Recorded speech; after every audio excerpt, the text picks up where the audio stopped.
Bonsoir, bienvenue. C'est la première de l'année. Bon, ça ne change pas grand-chose, mais c'est juste... voilà, c'est un fait. Alors, avant de commencer...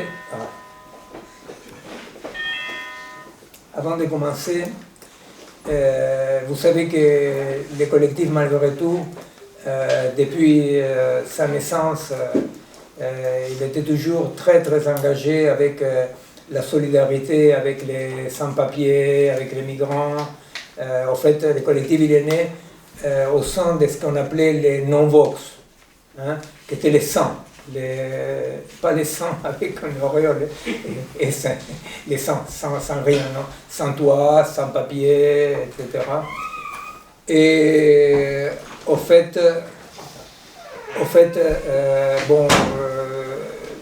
avec Marie-Laure, par exemple, il y a quelques années, on a participé très activement au réseau RSF, etc.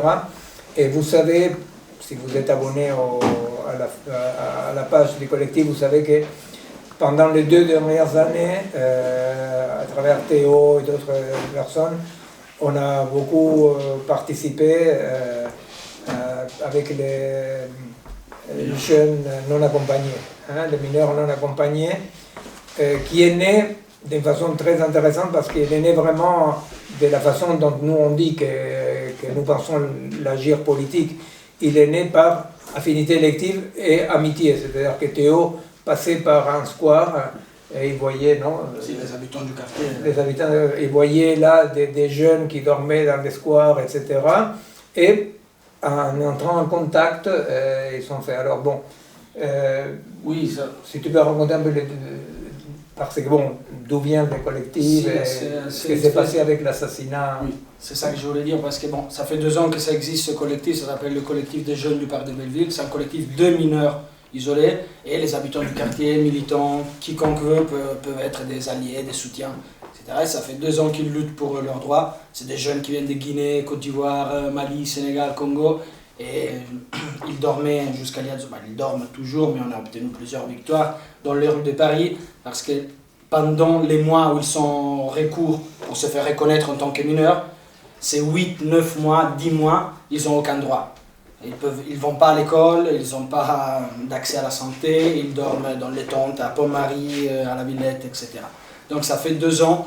Il y a 2 ans, ils dormaient au parc de Belleville et avec les habitants du quartier, on s'est approchés, on a juste dit qu'est-ce que vous faites là, on a commencé à se connaître et c'est né vraiment de manière spontanée l'idée d'eux-mêmes de créer un collectif pour lutter pour leurs droits avec notre soutien, le soutien de ceux et celles qui ont des papiers.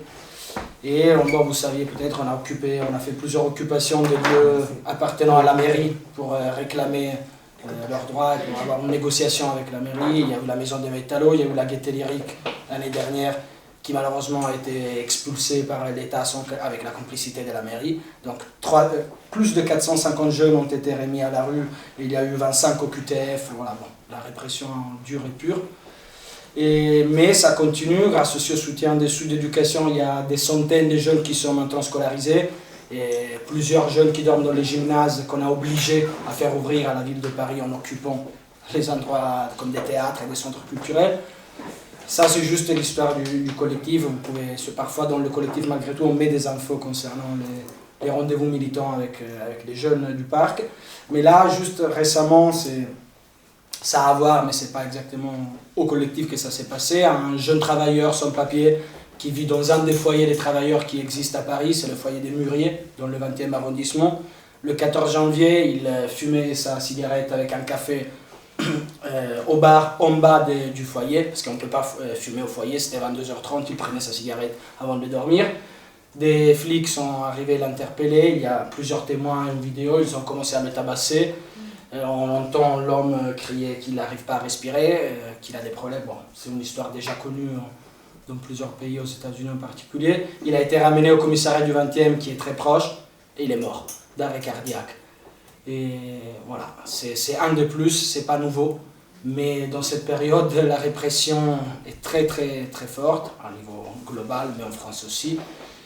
Et c'est une fois de plus, on peut pas laisser passer le message que ces villas ne comptent pas. On ne peut pas laisser passer comme ça.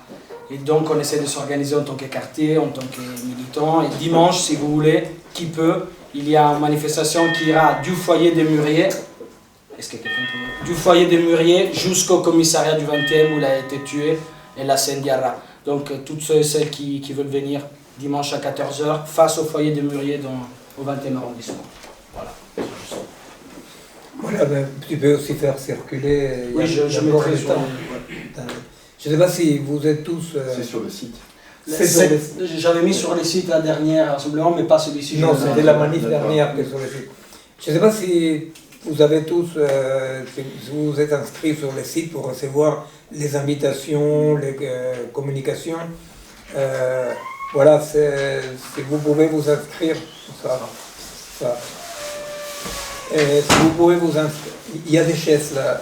Vous avez des chaises là? C'est pratique si vous pouvez vous inscrire sur le site parce que comme ça vous avez toutes les communications et bien entendu ça permet aussi d'intervenir, de nous faire arriver vos initiatives, etc. Bon.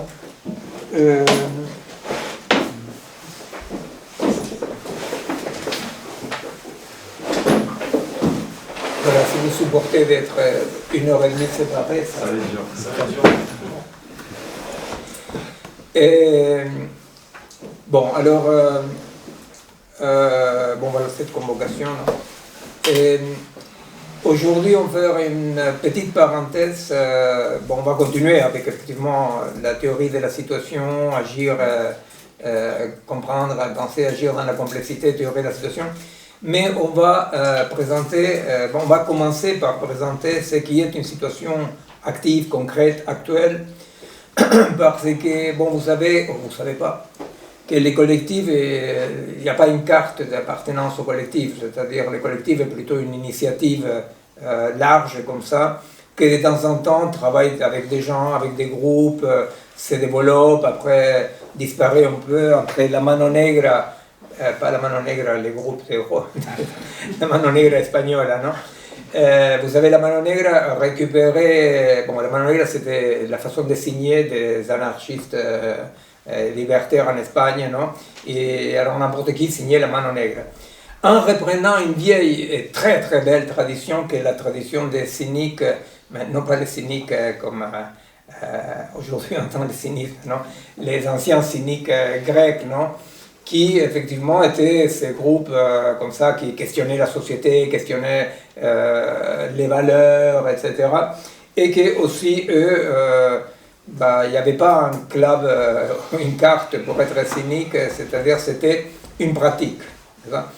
De cette façon, donc, des amis du collectif, Alexia et Benoît, qui sont ici, ça fait quelques années comme ça que vous suivez un peu les travaux du collectif.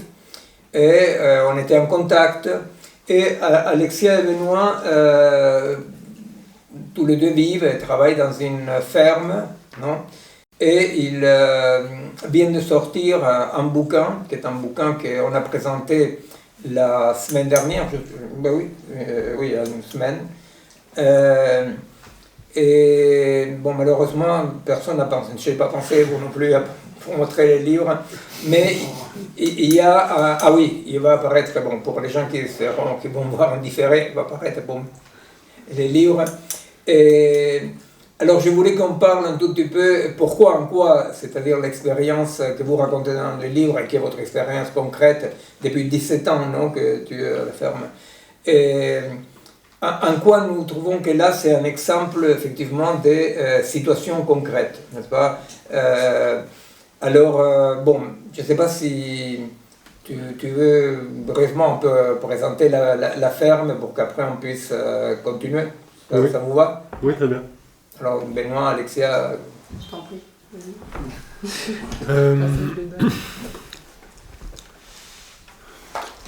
Donc, je pense que ça fait 17 ans que je suis sur une ferme, je suis un néo-rural, je suis arrivé en fait sur la ferme après avoir fait des études d'économie. Je savais pas trop quoi faire de ma vie. J'avais juste pas envie de contribuer. J'essayais de moins contribuer à tout ce qui me convenait pas. Et du coup,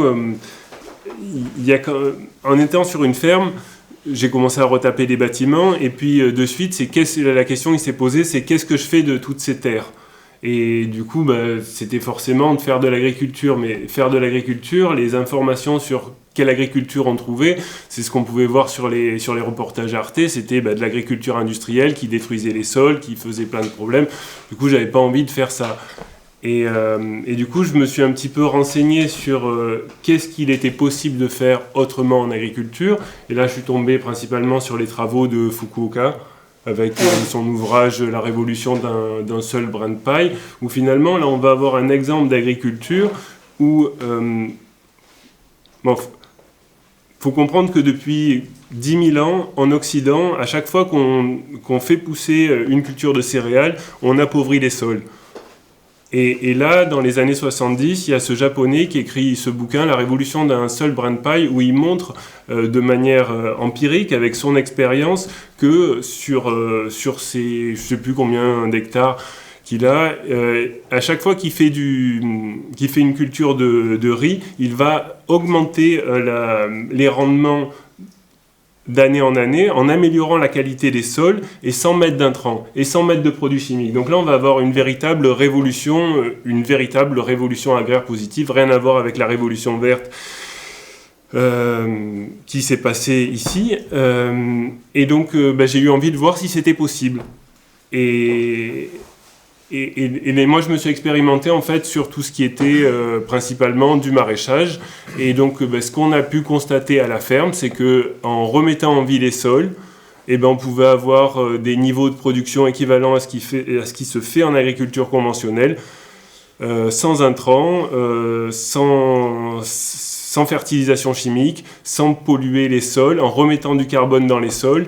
Et du coup, j'avais envie, par cet ouvrage, de témoigner que c'était possible et qu'en fait, tout ce discours de l'agro-industrie qui dit que la seule alternative à ne pas crever la dalle, à ne pas crever de faim, c'est l'agro-industrie qu'on nous vend, c'est totalement faux. Et d'un autre côté, en plus, on nous dit de toute façon, les autres formes d'agriculture coûtent trop cher, mais il faut bien comprendre que l'agriculture est massivement subventionnée.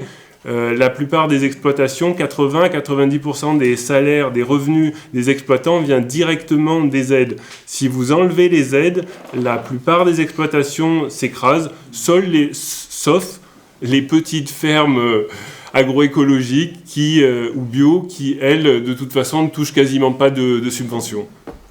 Et donc, c'était pour aussi démonter cet argument et en plus, du coup, puisqu'on paye pour une agriculture, c'est quand même con de payer pour s'empoisonner, pour augmenter les cancers, pour augmenter la pollution de l'eau, pour détruire les sols, etc., etc. Donc, c'est pour ça qu'on a fait ce livre qui s'appelle « La ferme de Cagnols ». Voilà, si vous voulez savoir un peu plus, il y a les livres, il y a un entretien qu'Alexis a filmé dans lequel on parle, Benoît et moi, nous essayons d'analyser un peu à travers nos expériences, nos savoirs partagés. Mais c'est vrai qu'il ne s'agit pas d'exemplarité, il ne s'agit pas de dire « oh, comment sont exemplaires ». Il s'agit d'une expérience intensive, n'est-ce pas? Et d'un point de vue vraiment d'analyse politique de l'époque, avec Bastien, effectivement, dans une contre-offensive ou ailleurs, toujours, nous disons, bon, le moment historique est un moment dans lequel toute idée de rapport de force par rapport aux engrenages, aux bulldozers qu'on a en face, semble impossible, n'est-ce pas? Et alors, une fois qu'on comprend que ce rapport de force est impossible, non pas qu'il n'y ait pas des luttes justes, nécessaires et parfois victorieuses, pour défendre les acquis, mais disons que ce qui caractérise l'époque, c'est effectivement ces pratiques intensives qui ne fixent pas la jauge d'évaluation de ce qu'on fait dans l'extensif. N'est-ce pas? Alors il ne s'agit pas de dire dans les quantitatifs, non? Il ne s'agit pas de dire, bon voilà, c'est un exemple, allons tous planter des choux, n'est-ce pas? Il s'agit de dire, bon voilà, en quoi cette expérience touche à 2, 3, je ne vais pas faire le développement in extenso de ce qu'on a travaillé. Au fait, il y a, vous pouvez trouver dans la chaîne de Christian l'enregistrement de la présentation dans lequel il y a l'explication. Vous pouvez trouver le dialogue et vous pouvez trouver les bouquins aussi, n'est-ce pas? Mais disons qu'il y a 2 ou 3 points qu'on voulait mettre en exergue pour commencer aujourd'hui, pour continuer la question sur la situation, non? Un, c'est celui-là, la question de l'intensif, n'est-ce pas? L'intensif veut dire comment, dans un monde d'un réalisme réactionnaire absolu, dans lequel apparemment, comme dirait Thatcher, hein, mais que c'est devenu aujourd'hui sens commun, il n'y a pas d'alternative. Hein, dans un monde dans lequel apparemment il n'y a pas d'alternative, dans lequel aussitôt on a le moindre projet, on nous dit oui c'est très joli ce que tu dis, mais d'un point de vue financier, n'est-ce pas? Et dans un monde surtout dans lequel on parlait de ça avec Alexis et Benoît l'autre jour, dans un monde dans lequel il est très difficile d'échapper à la tristesse dans lequel on plonge la marginalité, l'alternative, n'est-ce pas? C'est-à-dire, il n'y a pas un imaginaire alternatif joyeux aujourd'hui, hein? C'est-à-dire qui fait un pas en dehors souffre à tel point que effectivement ça vaccine, chaque échec d'une expérience alternative vaccine le système, n'est-ce pas? Parce que c'est comme si on dit « Ah, tu as voulu être libre, tant, tu vois, qu'est-ce qui se passe, non ?» Et c'est vrai qu'il y a une bagarre qui est pratique, non? C'est-à-dire, il y a des possibles, il n'y a pas d'autres possibles, n'est-ce pas? Nous sommes parmi ceux qui contestons que les pensées locales, les pensées globales agissent locales, nous ne disons pas un autre monde possible, nous disons non, explorons les possibles de ces mondes-là. Et alors la question c'est, quels sont les possibles, non? Alors il y a ces doubles axes, non, de construction d'une alternative. Un, effectivement, la question de la production d'un possible concret. Alors là, pour celles et ceux qui sont intéressés, vous verrez dans les bouquins, parce que dans les bouquins, c'est pas un bouquin qui raconte comment ils vivent à la ferme, etc., etc. Le bouquin raconte exactement comment tu dois planter telle chose, comment en mettant une bâche comme si tu récupères l'humidité. Non, c'est-à-dire c'est des cultures concrètes, des trucs comme ça, à un moment donné, vous dites, mais qu'est-ce que je fais? Je suis en train de lire un bouquin d'ingénieur agronome, quoi. C'est-à-dire, parce que c'est des conseils très très pratiques, mais tous ces conseils très pratiques, à chaque fois de ces conseils pratiques, on voit comment c'est vrai qu'il est possible de faire autrement. N'est-ce pas? C'est vrai qu'il est possible. Alors, par exemple, un autre axe important, non? Bon, je dis les 2 premiers axes. Un axe, effectivement, c'est montrer sérieusement que c'est possible. Et là, Benoît et après plus tard Alexia, effectivement, ils sont allés là dans la ferme, ils ont fait le pari de cette vie différente. Et cette vie différente, surtout à un moment donné, ils sont sortis d'un pâtir, hein, qu'est-ce qui se passe, etc., pour aller, c'est ce qu'on dirait un deuxième genre de connaissance, c'est-à-dire connaître par les causes. C'est-à-dire qu'ils ont eu, j'essaierai d'expliquer ça, ils ont eu une attitude vraiment situationnelle, c'est-à-dire que si nous pouvons dire d'un côté l'époque qu'on dit qu'est finie, la crise de l'Occident, c'est la crise de la pensée linéaire, virile, conquérante, coloniale, non, qui est problème-solution. Alors, par exemple, il s'avère que, comme vient de le dire brièvement Benoît, la Terre, elle est morte. La Terre, elle est morte. Non, la Terre, elle est morte. Alors, l'ingénieur dit, bon, on a un problème parce que la Terre morte n'est pas fertile. Alors, quelle molécule on doit mettre, n'est-ce pas? Quel engrais on doit mettre? Comment on doit modifier ces réels-là? Et eux, effectivement, dans la pratique, parce qu'effectivement, ils l'ont appris que dans la pratique, n'est-ce pas? Et dans une sorte d'interaction, interaction avec la Terre, ils ont appris quelque chose qui, à moi, m'a rendu très optimiste de voir comment, dans un temps relativement très court, hein, ils arrivaient à faire qu'il y a un terrain qui est un terrain quand même grand, c'est pas un jardin, hein, et la Terre pouvait revivre, n'est-ce pas?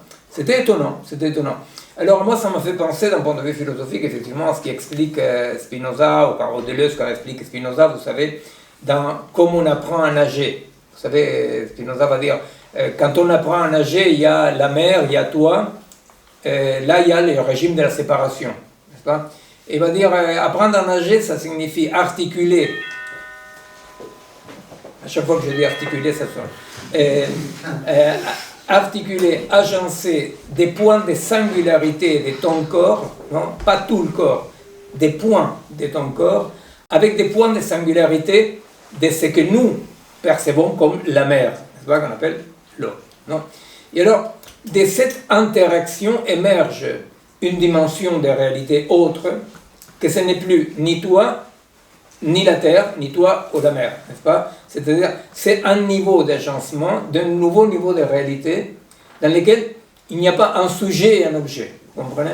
Alors, je ne vais pas vous raconter tout le bouquin, mais effectivement, c'est ça qui est fantastique de comprendre avec des trucs très très concrets, hein, c'est-à-dire, ils plantent des, je pensais que c'était des citrouilles, mais c'était des, non, c'est potiron. Potimarron. Potimarron, voilà, non, parce que je me suis bouffé 3 déjà, que nous allons faire. Alors donc, comment on plante les potimarrons? Vous voyez, c'est-à-dire, vous dites, mais je vais lire ça. Si, tu vas lire ça parce que c'est quand même important de savoir exactement comment il est possible, dans cet agencement, vous comprenez, où va émerger une cohabitation, émerge une dimension de cohabitation entre cette terre en train de renaître, de revivre, qui va limiter l'action, non pas borner l'action, vous comprenez? C'est là la différence que nous faisons toujours entre limite et borne, n'est-ce pas? Une borne, c'est ce qu'on peut dépasser. Non, la modernité pense que tout limite est une borne. En tant qu'eux, ils sont agis toujours en essayant de connaître, non? D'agencer les limites qui protègent de l'un et de l'autre, non?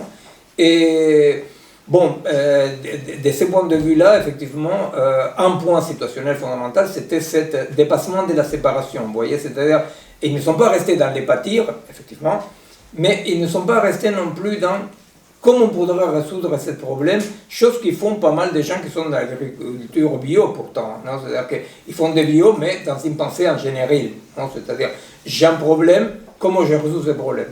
Alors, pour illustrer la pensée, comme pour cette nouvelle année, on va montrer des images. Mais bon, les mineurs peuvent regarder ces images.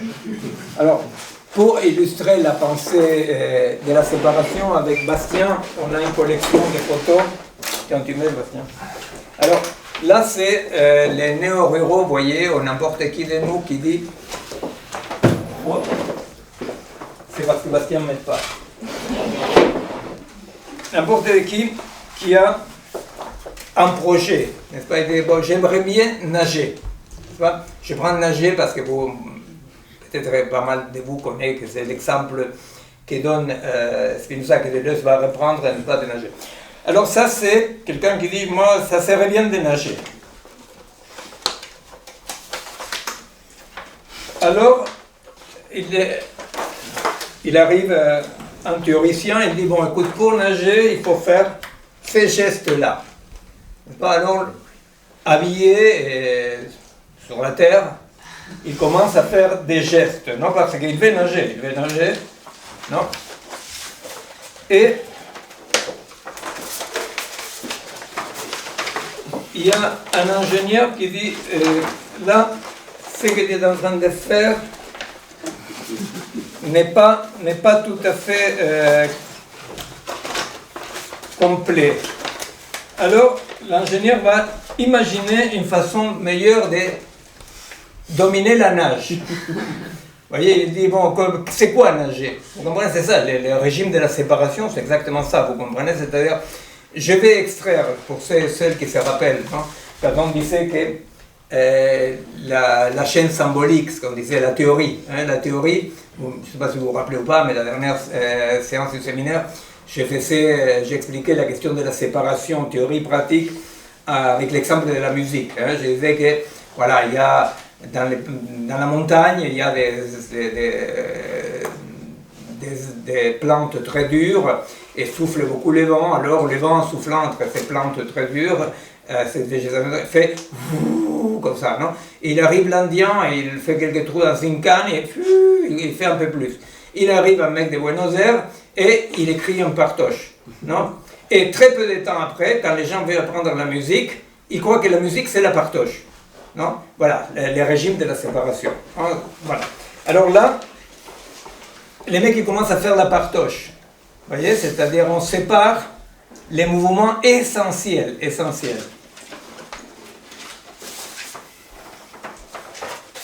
Là, il y a un autre ingénieur qui a inventé quelque chose, je ne sais pas si vous voyez, parce que là, lui, il a inventé une machine pour faire la brasse. Ça se voit là, il y a une machine qui permet de faire la brasse. Non, alors il tourne. Ça, c'était, que vous le croyez ou pas, mais c'était à l'école de la marine militaire. Comment on apprenait au futur quoi? C'est le futur quoi? Oui. Hein? Futur noyé. Absolument, bravo, c'est ce que j'allais dire. Absolument, bravo. C'est les futurs noyés, comment on nage. C'était, voilà, les futurs militaires qui allaient, après on comprend Waterloo.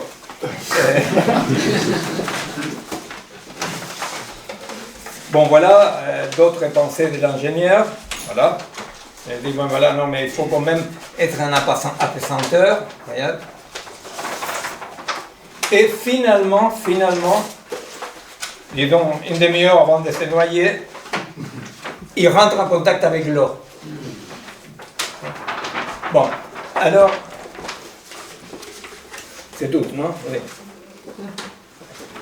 Alors, effectivement, les régimes de la séparation, c'est les régimes dans lesquels on va extraire d'un ensemble insécable, d'un ensemble vivant, on va extraire quelques éléments en pensant, c'est l'hypothèse du rationalisme, n'est-ce pas?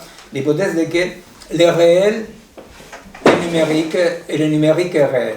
N'est-ce pas? C'est ma thèse universelle. La raison peut comprendre le monde parce que le réel étant rationnel, le rationnel est réel. N'est-ce pas? Et c'est comme ça que l'Occident, qui est né en contestant Dieu, on ne veut plus obéir Dieu, on ne veut plus obéir les chefs, il va obéir à la raison raisonnante. N'est-ce pas? Avec ces points que Nietzsche va faire remarquer, que quand j'obéis à la raison me dit, c'est toi qui gouvernes.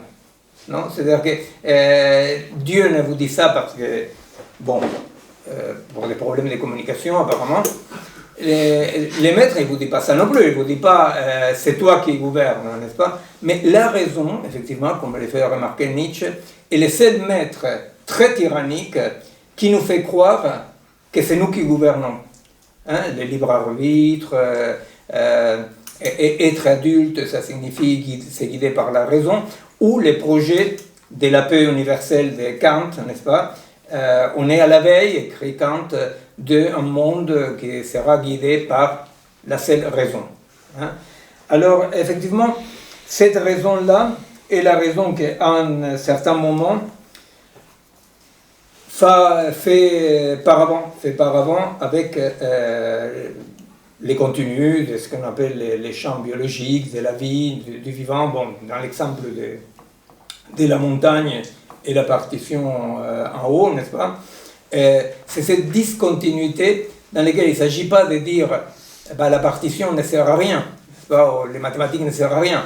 Simplement, c'est cet oubli militant de l'Occident qui va faire croire que le réel est cette abstraction et que les corps, les corps sont justement, comme dirait Platon, et dans toute la tradition occidentale on a suivi là-dessus, les corps sont trop opaques, les corps sont finalement le simulacre de la vérité que sont les idées. Alors, d'une part, effectivement, dans la ferme, ce qu'ils montrent, ce qu'ils ont fait pendant quand même ces 17 années d'expérience, et effectivement, ils vont montrer que il est possible d'être dans un rapport de production de niveau de réalité, vous comprenez ça que je veux dire, dans les photos là. Dans les photos, ce qu'on voit, c'est que effectivement, il reste les nageurs et l'eau qu'il faut maîtriser. Vous comprenez? C'est-à-dire que nager, c'est maîtriser un élément. Hein. En tant que, effectivement, dans l'exemple de Le Spinoza, on voit comment nager signifie que certaines parties de notre corps, agencées avec certaines parties, comme il dit, des mouvements et des repos de l'eau, il y a l'émergence d'une nouvelle dimension, d'une nouvelle situation. Vous comprenez? C'est-à-dire que l'homme qui est en train de nager, nous le percevons effectivement, nous pouvons dire, tiens, maintenant il y a Maria qui est en train de nager et on voit l'eau. Dans la nage, vous voyez, ben effectivement, dans la nage, c'est une séparation qui peut servir, mais qui n'est pas tout à fait vraie. Vous comprenez? Dans la nage, il y a l'émergence de cette autre dimension d'agencement, n'est-ce pas, que, comme on va dire Spinoza, c'est-à-dire des individus peuvent, par agencement, participer à la production d'un troisième individu. C'est ce que nous appelons l'hybridation. Vous savez, quand nous parlons des rapports entre les vivants et la machine, on dit, bon, pour le moment, la machine est en train de coloniser les vivants. Hein, c'est-à-dire, voilà, on est avec des appareils pour lesquels nous sommes comme l'élément à conquérir. On dit, mais ce qui serait souhaitable, ça serait quoi? Ce qui serait souhaitable, ce serait une hybridation, et on parle d'hybridation vertueuse. Mais dans une hybridation, justement, nous voyons la femme qui est en train de nager, on voit l'eau et on ne confond pas. Mais dans l'hybridation, cette nouvelle dimension qui émerge n'écrase pas, n'élimine pas, pour ceux qui sont férus de Hegel, vous savez que la supération, non la synthèse, eh bien, effectivement, pour Hegel, était aussi la disparition des pôles, non, vers cette synthèse. En tant que là, non, dans une hybridation de ce type-là, comme nous l'entendons, les deux pôles qui s'hybrident restent dans leur singularité en participant de la nouvelle situation. C'est compréhensible? Alors, effectivement, il faut encore, moi je ne peux que vous conseiller, je ne vais pas vous raconter ici, mais ce que je peux vous conseiller, c'est de voir cet exemple avec la terre. Par exemple, il y avait un exemple qui était, à moi, ça m'a beaucoup étonné, c'était les tomates, non, avec la bâche. La bâche, pas la vache, parce que c'est compliqué. Au fait, il s'avère, vous savez, qu'il existe aujourd'hui une problématique mondiale énorme qui est le manque d'eau. Le manque d'eau pour les plantes. Alors, il y a deux tendances. Une tendance, c'est de dire, bon, cherchons, on va changer de culture. On va changer de culture dans une sorte de diminution permanente. De diminution, pourquoi? Parce qu'on a moins d'exigences par rapport à ce qu'on va planter. Et deuxièmement, parce qu'on va quand même buster artificiellement la terre pour voir si, quand même, ça tient. Alors, Alexei et Benoît, vous me corrigez si c'est pas exactement si je suis mal compris, parce que j'ai juste une aloe vera chez moi. Alors, effectivement, ils vont essayer, avec une technique des bâches plastiques, non, vous savez que si vous mettez une bâche plastique sur un terrain plus ou moins sec, au bout d'un moment, par capillarité, fait remonter l'humidité, voire l'eau. Ça dépend où c'est, ça peut remonter carrément l'eau. Alors, dans un système de bâches plastiques, ils plantent des tomates normalement. La première année, la récolte, simplement, la récolte de ces tomates est un peu des travioles. Je ne saurais pas vous expliquer, tu expliqueras en quoi consistait les côtés travioles. Mais à la deuxième année, avec cette méthode d'extraction d'eau par capillarité, à cause de ces bâches, non, les tomates étaient des tomates tout à fait normaux. Non. Et alors, vous vous rendez compte, quand on parle d'explorer les possibles, d'un point de vue génétique, sans aller trop loin dans la génétique, mais d'un point de vue génétique, qu'est-ce qu'on peut imaginer qui est en train d'arriver là, non? Ce qu'on peut imaginer qui est en train d'arriver là, c'est qu'avec seulement 2 années, de ce nouveau traitement, il y a eu une autosélection des allèles, non, qui étaient capables de vivre avec moins d'eau. Vous comprenez? C'est-à-dire que dans les ADN des tomates, visiblement avait des gènes récessifs ou non utilisables ou qui ne s'exprimaient pas, n'est-ce pas? Que face à la contrainte, n'est-ce pas? Face à la contrainte de peu d'eau, en s'exprimant, il opère en une année une sélection de cet allèle-là plus résistante à la sécheresse. Vous comprenez? Bon, je ne sais pas si c'est clair ce que je veux dire par là. Ce que je veux dire par là, c'est cette idée d'un autre monde est possible, oui, alors va venir les sauveurs, il nous dira par où et comment. Quels sont les possibles dans ce monde-ci? Quels sont les possibles dans ce monde-ci? N'est-ce pas? C'est-à-dire, comment nous pouvons explorer les possibles? N'est-ce pas? Oui, vas-y. Je voulais juste mettre en contexte sur la question comme tu parles du mode d'ingénieur par rapport à une problématique de l'eau. Aujourd'hui, ce qu'il faut savoir, c'est que par exemple, on a vu les articles dans Le Monde, c'était l'année passée, où ils montraient comme il y avait beaucoup de vignerons qui voulaient faire des projets pour pouvoir irriguer leurs vignes. Il faut comprendre qu'une vigne, quand même, c'est une plante qui est censée résister à la sécheresse. Mais à force de pratiques agricoles, finalement, les vignes, elles sont plus enracinées et du coup, on se retrouve à arroser les vignes.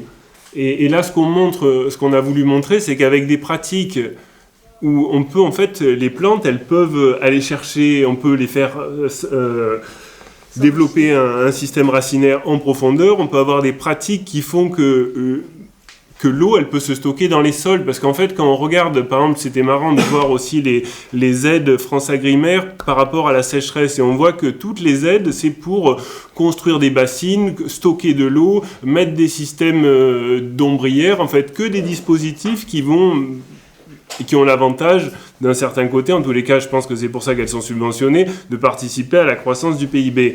Mais avec des moyens beaucoup plus simples et d'arrêter de vouloir contrôler, mais simplement de se dire le sol, c'est fait pour stocker de l'eau et de faire en sorte que les pratiques agricoles permettent au sol de stocker l'eau et après, avec la bâche, par exemple, d'avoir moins d'évaporation, on va pouvoir arriver à faire pousser les cultures maraîchères qui sont extrêmement exigeante, et ce qu'on a réussi à faire sur la ferme, la plupart des gens disent que c'est impossible tant que tu l'as pas vu, parce que si tu les plantes, si tes sols n'ont pas retrouvé leur capacité à stocker de l'eau, les plantes et c'est tout en fait de remettre en vie un sol vraiment, et du coup de redonner au sol la fonctionnalité de faire pousser des plantes, et ben ça marche pas, quoi. Oui, avec Bastien, nous, on avait discuté là-dessus. On avait essayé de présenter le bouquin Contre-offensive, qui c'est issu des 3 années de dialogue avec des gens qui étaient dans plutôt des expériences des communautés indiennes de l'Amérique du Sud, des expériences alternatives plus urbaines, non? On essayait de dire, bon, mais où nous en sommes, non? Et, bon, une des conclusions, c'était que effectivement, en étant dans une époque de recherche intensive, c'est-à-dire parce qu'il ne suffit pas de lutter contre Monsanto, il faut dire, est-ce qu'il y a un autre possible, n'est-ce pas? Et souvent, la grosse faiblesse des révolutionnaires, c'est qu'ils restent à la première moitié, qui est la moitié la plus amusante, n'est-ce pas? Parce que c'est la moitié de la bagarre, la moitié de dégommer les pouvoirs, etc. Et un siècle et demi de révolution a montré que la deuxième partie était les pièges mortels pour la révolution. N'est-ce pas? C'est-à-dire la deuxième partie c'était, ok, tu es devenu calife à la place de calife, et maintenant? N'est-ce pas? Et maintenant, voilà, et maintenant, à moi, c'est un souvenir que j'ai qui a été mi-douloureux, mi-rigolo, c'était avec des Cubains qui nous avaient montré une interview du Che, dans laquelle, vous savez, les Che, en arrivant à Cuba, ils les nomment ministre d'économie, non? Alors, c'est un interview dans lequel il parle de la canne de sucre, la culture de la canne de sucre. Et il avait une intuition très bonne qui était de ne pas dépendre de la monoculture, non? Il parle de la canne de sucre. Il s'avère que les Che, ils savaient beaucoup de la pratique d'émancipation, de lutte, de l'organisation, mais des cannes de sucre, des cultures et d'économie, ils ne comprenaient rien, vous voyez? Et c'est un tout petit peu cette discontinuité qui existe entre la révolte, juste, nécessaire, et, oui, mais, et les autres possibles. Et nous avons vu partout, moi je l'ai vu chez nous, plutôt dans les expériences révolutionnaires latino-américaines, non? On a vu toujours celui ou celle qui vraiment avait montré une bravure, qui avait montré une décision comme ça par rapport au changement. On a vu que, bon, mais d'accord, mais une chose c'est la juste révolte, autre chose c'est gouverner, faire pousser des plantes, gérer l'éducation, vous voyez. Et ce que nous avons vu à Cuba concrètement, n'est-ce pas, c'était cette autorité qu'il y avait des barbudos, comme on disait, par rapport à tout. Vous voyez, c'était même une blague, c'est devenu une blague en Amérique latine, plus ou moins acceptée par les copains et copines, mais bon, c'était parce que, vous voyez, il y avait un congrès d'agriculture. Alors il parlait pendant 3 jours de comment l'agriculture, je ne sais pas quoi, et au 3e jour arrivait Fidel, et il était déclaré le plus grand agriculteur du monde. Il y avait un congrès de médecine, pareil, il parlait, arrivait Fidel, le plus grand médecin du monde. Et alors, nous on avait dit, qui comprend l'espagnol comprend, sinon je ne le dirai pas, on va faire un congrès de hijos de puta. Voilà. Et alors, donc le deuxième élément, effectivement, est celui de cette articulation dans laquelle, en quoi l'expérience de plusieurs néo-ruraux, heureusement il n'y a pas qu'Alexia et Benoît, non? Mais l'expérience qui nous intéresse, en quoi cette expérience, tout à coup, questionne quoi que ce soit? Eh bien, la première chose qu'il va questionner, n'est-ce pas, est un diapason absolument, c'est ce qu'on disait l'autre jour, non? Aujourd'hui, on a un sens commun très très diffus. Beaucoup de gens et des différents secteurs sentent bien que les mondes de l'ingénieur, les mondes de la séparation, les mondes cartésiens des maîtres et possesseurs de la nature, que ce monde-là est un échec, n'est-ce pas? Alors, on sent ça. Et alors, il y a comme cette sorte de plus ou moins comique, plus ou moins sérieuse recherche de nouvelles sagesses, n'est-ce pas? On doit être en accord, on comprend qu'on est liés, n'est-ce pas? Alors bon, ils vont embrasser les arbres le dimanche matin, s'il ne pleut pas. Hein. Et ils méditent, voilà, ils font les saluts au soleil, je ne sais pas quoi. C'est très bien, vous voyez, parce que là, il y a comme une sorte de conscience très très diffuse de que comme ça va plus, n'est-ce pas? Mais la question c'est qu'est-ce qui oriente ton quotidien, vous voyez, c'est-à-dire tant que ton quotidien est orienté par ta carte de crédit, ton appartement, ton boulot, tu peux les regretter énormément, mais bon, la question des liens reste comme dans la première photo, hein, la fille qui voudrait bien s'est jetée, sauf qu'elle a un tourne-disque et une moquette devant elle, non? Alors il n'y a pas où se jeter. Et la question c'est que quand même effectivement, si tu ne peux pas être affecté par cette manque de lien, si tu ne peux pas être affecté dans ton corps, n'est-ce pas? Si dans ton expérience, tu n'es pas affecté, eh bien tu ne peux pas agir non plus, n'est-ce pas? C'est-à-dire, il y a une limite qui est la limite que tout spinoziste, n'est-ce pas? La limite de dire, si je ne peux pas accepter cette, en définition, vous avez du moi, hein, c'est-à-dire comme Plotin écrit, hein, c'est-à-dire je ne peux jamais dire jusqu'ici c'est moi, hein, c'est-à-dire le moi peut recouvrir ta carte en banque, ta carte d'identité, 2 ou 3 petites choses, comme ton moi peut investir le monde, je sais pas, vous voyez, c'est-à-dire, il n'y a pas de limite par quoi on peut être affecté. Mais affecté, ça ne veut pas dire être informé. Vous voyez, affecté, ça veut dire se mettre en situation où eh ben, tu dois devoir apprendre à nager. N'est-ce pas? Tu dois te mettre dans l'eau et voir si tu peux ou tu ne peux pas apprendre à nager. N'est-ce pas?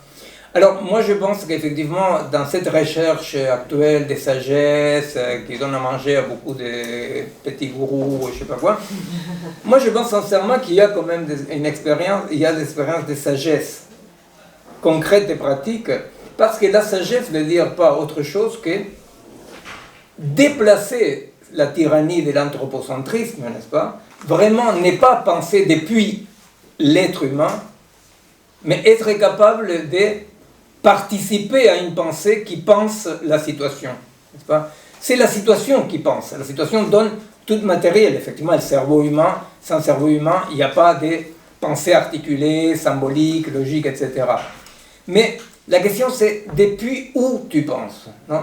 Alors souvent, on avait donné avec Bastien l'exemple, non, de dire au nom de quoi quelqu'un va se priver, par exemple, de la technologie. Non? Au nom de quoi quelqu'un va se priver du GPS, on disait, non? Pour parler de cette colonisation dans laquelle, par délégation des fonctions, on est de plus en plus dépendant de ces machines qui, en étant nées pour être utiles aux humains, sont en train de déclarer inutile l'humain, n'est-ce pas? L'humain, la question c'est à quoi peut servir l'humain?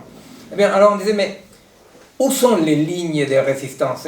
Au nom de quoi? Ça ne peut pas être moral, vous imaginez, tu ne dois pas t'en servir du GPS.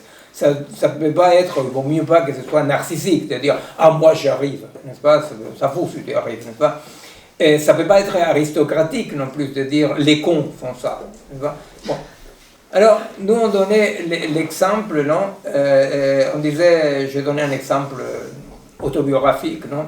Que c'était mes filles qui, à l'anniversaire des 94 ans de ma mère, avaient passé toute une après-midi à faire un gâteau au chocolat. Non, après, c'est moi qui ai nettoyé. Et alors, l'idée, c'est de dire, mais pourquoi est-ce qu'ils n'ont pas été chez machin truc, vieux truc, acheter un gâteau? Pourquoi ils n'ont pas été? Pourquoi est-ce qu'ils ont trouvé? Parce que c'était toi qui payais. Parce que c'est moi qui payais. Non, mais j'ai payé aussi des ingrédients. Et alors, pourquoi est-ce qu'ils ont pris ces chemins-là? Vous comprenez? Pourquoi est-ce qu'ils ont fait les processus plutôt que chercher les résultats?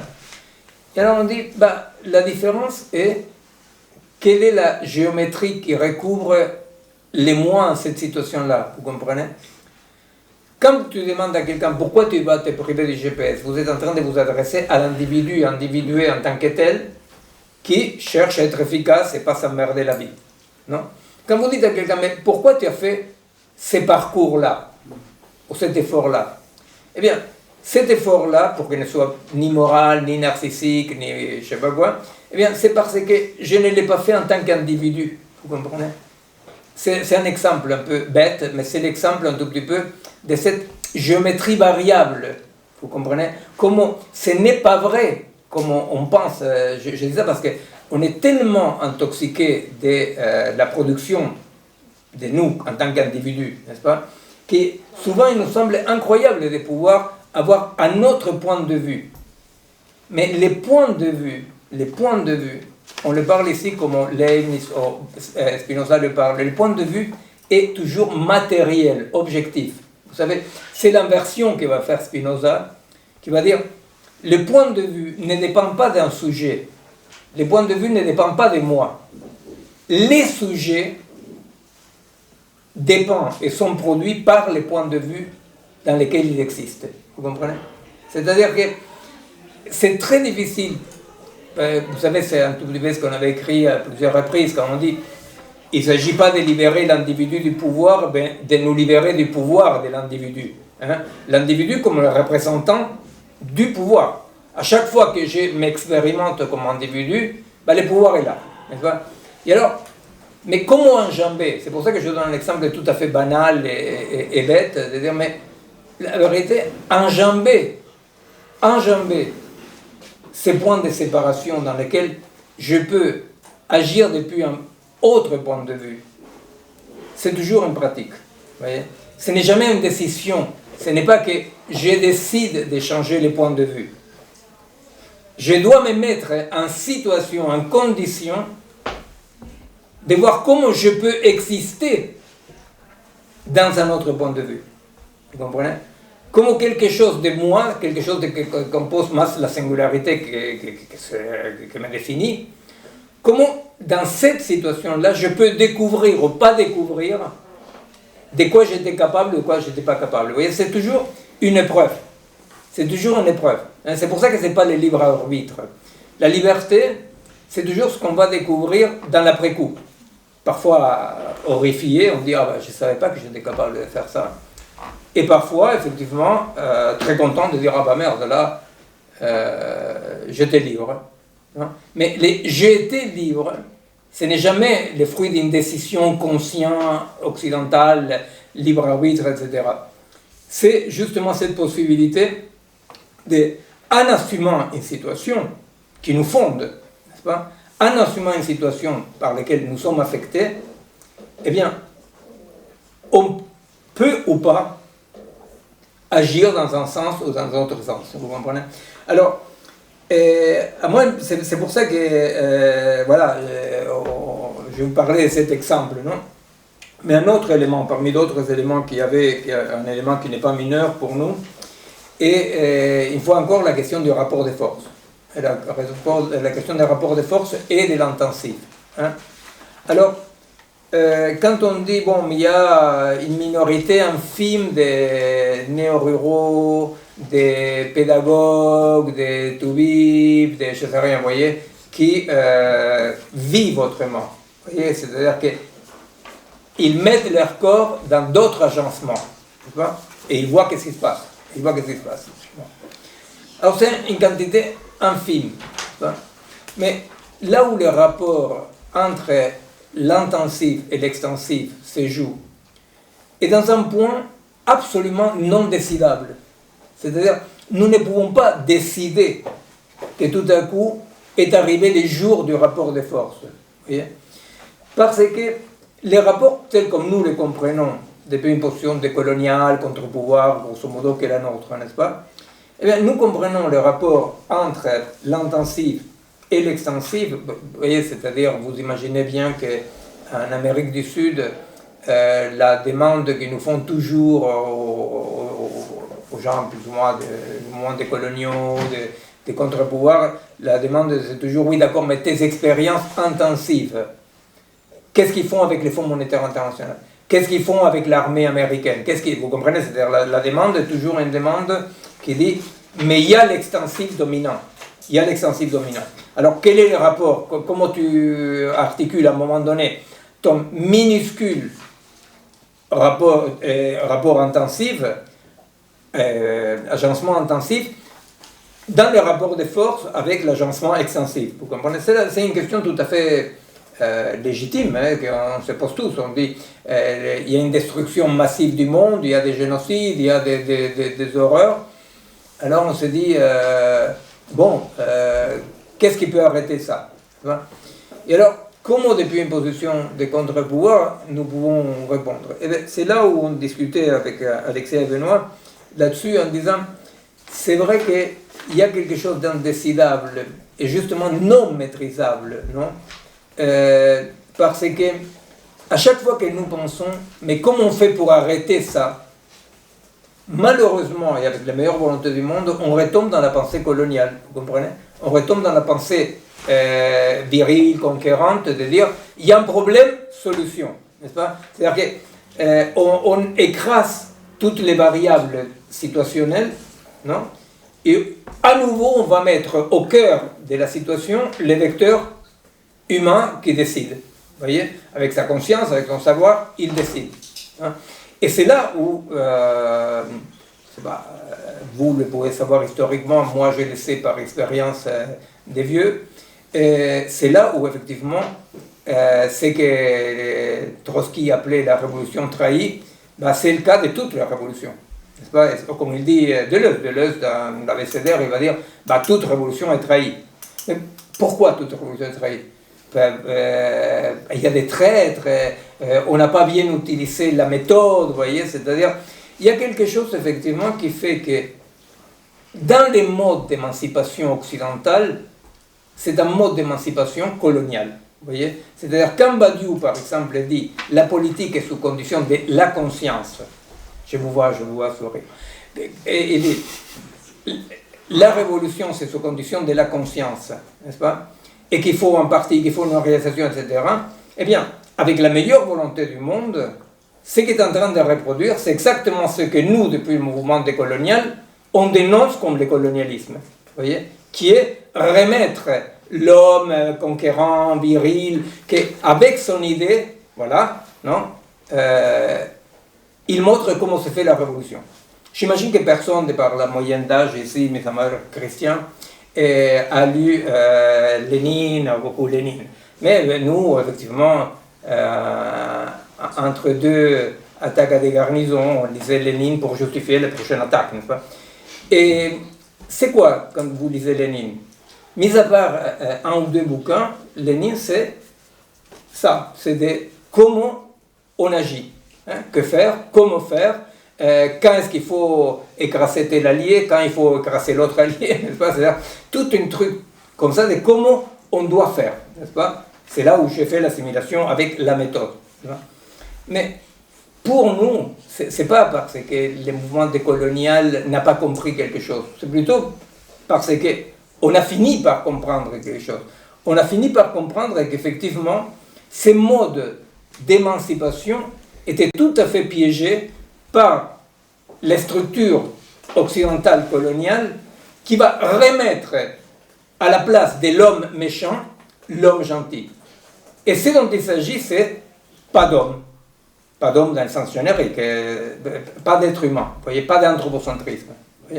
Alors, la situation, c'est ça, la situation, c'est quand tout à coup, on se dit, bon, mais si ce n'est pas un programme, si ce n'est pas une avant-garde, eh bien, effectivement, c'est là où j'aurais bien à dire, les rapports entre les moments où il est question du rapport de force et l'expérience intensive est un moment non décidable, non programmable. Vous voyez, c'est ce qu'on a défini avec Bastien après toutes ces 3 années de boulot avec les autres, c'est-à-dire les gens qui étaient dans les communautés indiennes, ils ont publié un bouquin, il y a eu plusieurs, les écoféministes du groupe, ils ont publié d'autres choses, et nous deux, on a publié les contre-offensifs, mais ça fait partie d'un ensemble de travaux, n'est-ce pas? Et des gens qui sont tous dans des pratiques. Alors nous, avec Bastien, on a dit, à cette expérience intensive, nous l'avons nommée la résistance-création. C'est-à-dire, on a dit, le rôle historique actuel de la résistance passe par la création. C'est-à-dire, la création, voilà, c'est-à-dire, vous vous mettez sous les conditions d'être affecté par la Terre, quoi, et là-dedans, il faut pouvoir créer quelque chose. Pour créer quelque chose, il faut quand même connaître. Et pour connaître, comme connaître justement, c'est quoi la connaissance de l'ingénieur? C'est la connaissance de l'objet qui est là. C'est le dévoilement. Une fois encore, c'est le schéma occidental des lumières, de l'avancée de la connaissance, n'est-ce pas, la maîtrise du réel. Nous, on dit, bon voilà, d'un point de vue phénoménologique, l'objet n'est pas la source de la connaissance. D'un point de vue phénoménologique, c'est ce que j'explique par rapport à la natation, hein. D'un point de vue phénoménologique, l'objet n'est pas la source de la connaissance, l'objet est une émergence, n'est-ce pas? Et il y a une fonction régulatrice. Qu'est-ce qui émerge? Émerge dans cette interaction, agencement des limites, des points de singularité, émerge quelque chose qu'on va nommer l'objet. Vous comprenez? Émerge une connaissance. Va émerger une connaissance. Mais la connaissance, non, avec un sujet de la connaissance et un objet connu. Mais la connaissance comme une dimension théorico-pratique, et surtout pratico-pratique, je l'ai déjà, nouvelle. Vous comprenez? Dans cette connaissance qui est la connaissance, effectivement, de l'expérience, concrètement, dans cette connaissance sans sujet et objet, eh bien, nous pouvons théoriser, on peut écrire des livres, on peut penser avec de la pensée articulée, tout ce que vous voulez, mais dans cette connaissance sont inclus les limites non, de tous ces liens-là, des liens qui nous composent, des liens qui composent l'objet avec lequel on travaille, qui vont créer une architecture, non, dans laquelle effectivement il n'y a pas un qui va devenir maître et possesseur et l'autre qui est l'objet à posséder. Vous comprenez? Il y a une création d'un niveau différent. Alors, d'accord, si plus ou moins on comprend, d'accord, ça c'est le niveau résistance-création. Mais alors, il faut encore, mais quand et comment changent les rapports de force? Alors, l'exemple que j'ai donné pour rester dans les alternatives archi-minoritaires, sans oublier effectivement toutes les luttes pour défense des acquis, les luttes plus classiques qui sont la résistance opposition, n'est-ce pas?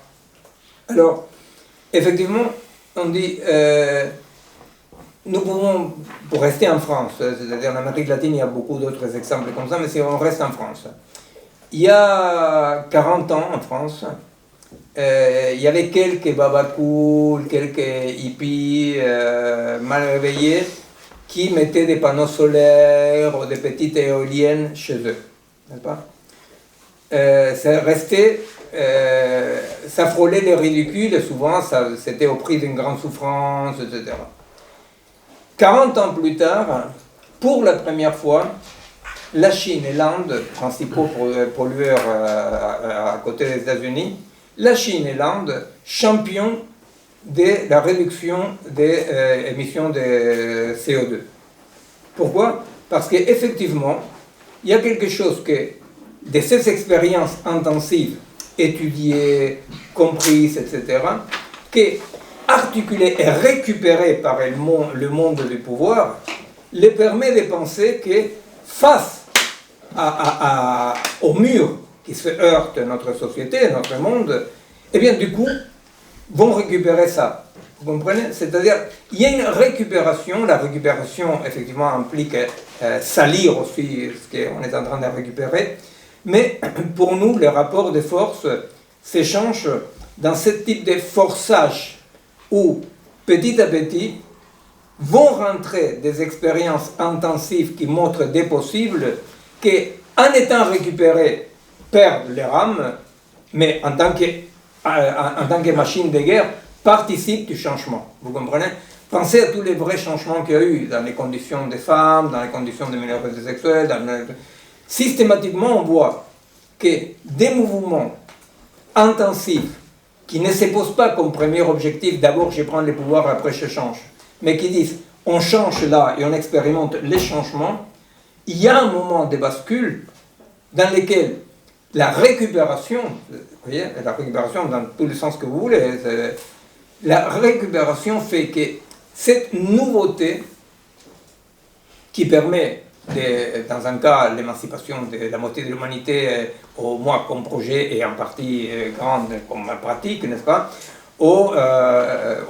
technologiquement, etc., ça permet effectivement qu'il y ait une complexe intégration du nouveau dans les dimensions du pouvoir.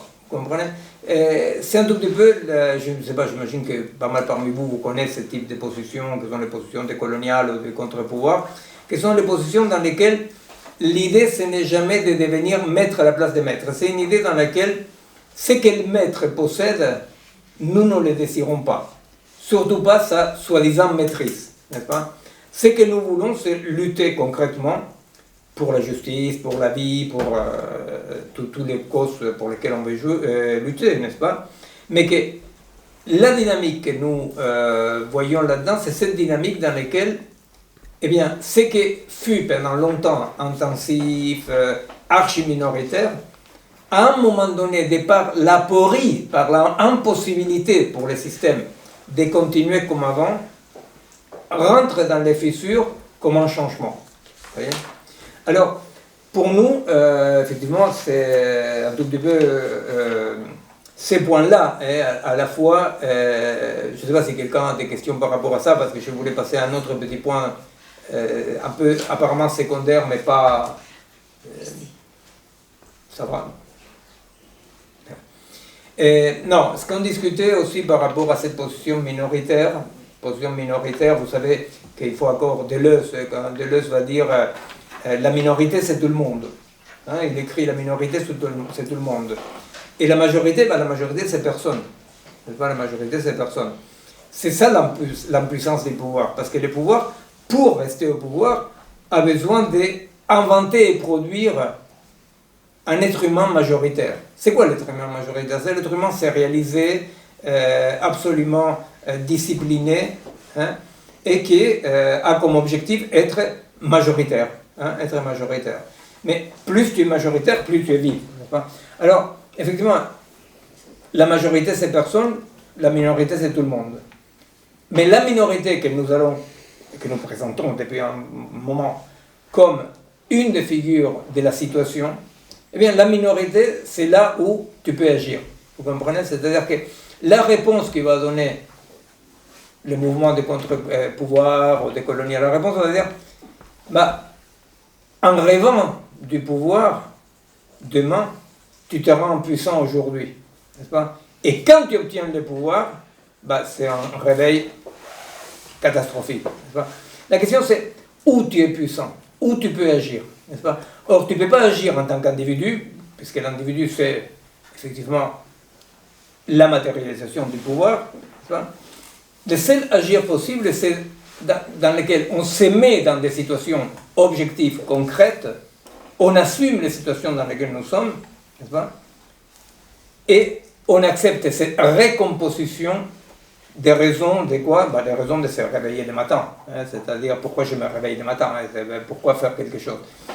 Il y a peu de temps, justement, on parlait de la différence qui est une des séparations, non, il faut le dire, non, une des séparations qui va opérer l'Occident, mais que c'est quand même d'un point de vue, alors là, psychopathologique, c'est lamentable, qui est la séparation qu'a fait l'Occident entre désir et effort. Hein? C'est-à-dire que l'Occident, dans sa production de l'individu impuissant, triste, qui rêve du pouvoir parce qu'il est impuissant, etc., eh bien, une des séparations qu'il a fait, il y a beaucoup, hein, c'est-à-dire l'individu est cette entité qui se sépare de la durée spatio-temporelle des processus pour penser qu'il y a un temps qui lui est imparti, par exemple, le temps de la montre. Hein, le temps de la montre, alors il croit qu'il peut perdre du temps ou gagner du temps sans voir que c'est pas possible ni de perdre ni de gagner du temps. Mais une des séparations, là, je fais référence, que ça fait une psychopathologie diffuse, une tristesse quotidienne, c'est cette séparation entre désir et effort. Vous voyez? C'est-à-dire que l'Occident a créé cette idée de que tout effort est à éviter. Hein? Alors, les conforts, la technologie, alors pourquoi me priver du GPS, mais pourquoi me priver de quoi que ce soit du confort? Alors, dans cette séparation, ce que l'Occident a réussi à faire, c'est créer une sorte de perception du quotidien dans laquelle il y aurait un raccourci vers l'objectif qui nous éviterait le parcours. N'est-ce pas? C'est-à-dire cette séparation dans laquelle il y aurait un objectif, alors traduit dans ce qu'on disait tout à l'heure, on croit que l'objectif c'est la prise de pouvoir en oubliant que la prise de pouvoir ce n'est qu'un point éventuel du processus, mais vous voyez quand même que ça signifie politiquement. Hein? Politiquement, ça signifie qu'une fois que les groupes révolutionnaires ont pris le pouvoir, dans cette vision finaliste linéaire de l'ingénieur, la chose est faite. Vous voyez? Et toute contestation, toute dynamique, toute multiplicité est contre-révolutionnaire. Vous voyez? C'est-à-dire que le mec, voyez, par rapport aux blagues qu'on fait, parce que bon, on a les galons pour nous permettre de faire des blagues, et par rapport à Fidel, on disait, effectivement, il y a Fidel, imaginez-vous un congrès sur les cloaques, non? Le réseau de cloaques à La Havane, que c'est un problème réel à La Havane, non? C'est pas une...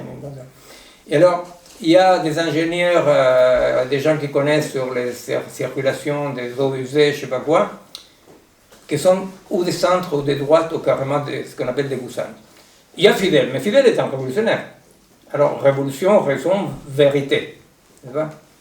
Et alors, la multiplicité, vous voyez, pratique, non? Qu'est-ce qu'il en sait? Eh bien, la dynamique de l'objectif fait que c'est lui qui a pris le pouvoir est dans une position dans laquelle incarne une vérité. Vous voyez? Alors cette vérité s'applique aussi, par exemple, à la distribution des cloaques à La Havane. C'est pour ça que c'est pas ce qui se passe à La Havane avec les cloaques, par exemple. Vous voyez? C'est-à-dire, c'est cette pensée de la séparation, je ne sais pas si vous comprenez ce que je donne avec des exemples, c'est cette pensée de la séparation, non, qui va à séparer l'objectif de l'effort et de l'étude, vous voyez, et du travail des connaissances. Alors, en revenant à la triste vie... Très belle phrase de Cavafy, dans un poème qui s'appelle Itac. Cavafy, non pas le colonel. Pardon, Cavafy.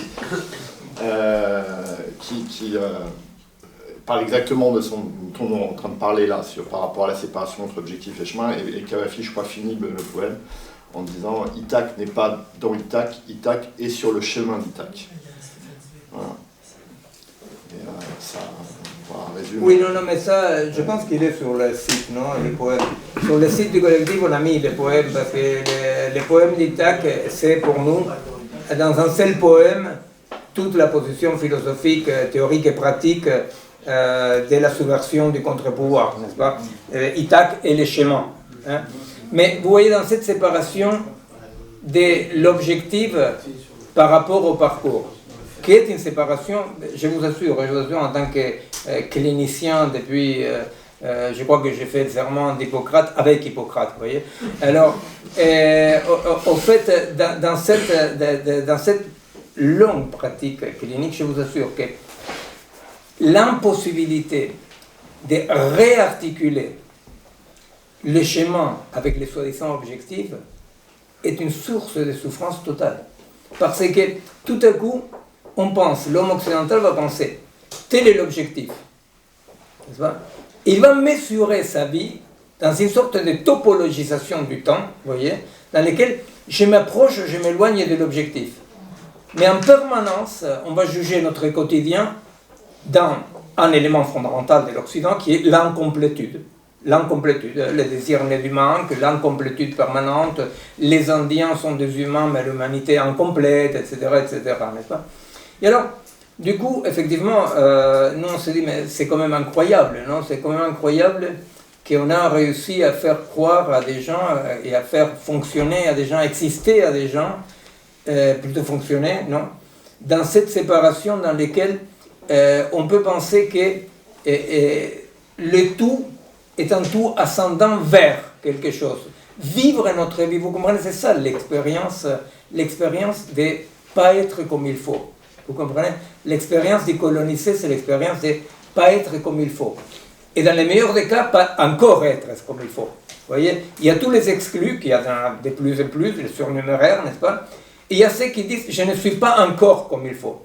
Et vous savez bien, les récits des gens, la souffrance quotidienne des gens, qui s'obligent à raconter à tout le monde et à se raconter qu'à vrai dire, ils ne sont pas encore comme il faut, mais qu'ils sont dans la route, vous comprenez? C'est-à-dire, les gens vendent comme un truc fondamental l'idée de « je suis sur le chemin ».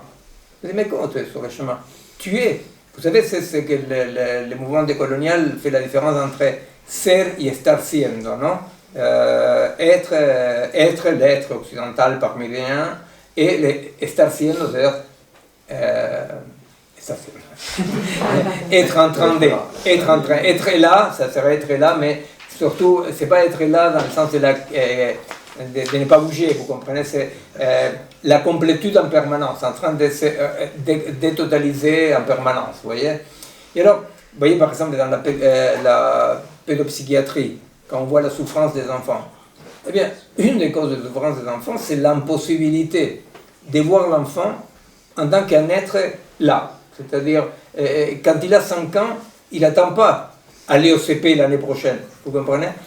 S'il joue le piano, c'est pas parce qu'il sera concertiste, c'est parce qu'il joue le piano, vous voyez? S'il tape bien sur les ballons, c'est pas parce qu'il sera Maradona, c'est parce qu'il tape bien, vous comprenez cette difficulté qu'on a pour être là. Vous voyez, être là dans ce qui est la durée, comme dirait Bergson, la durée, que ça serait cette unité ontologique spatio-temporelle dans laquelle il n'y a pas un espace et un temps, il y a être là.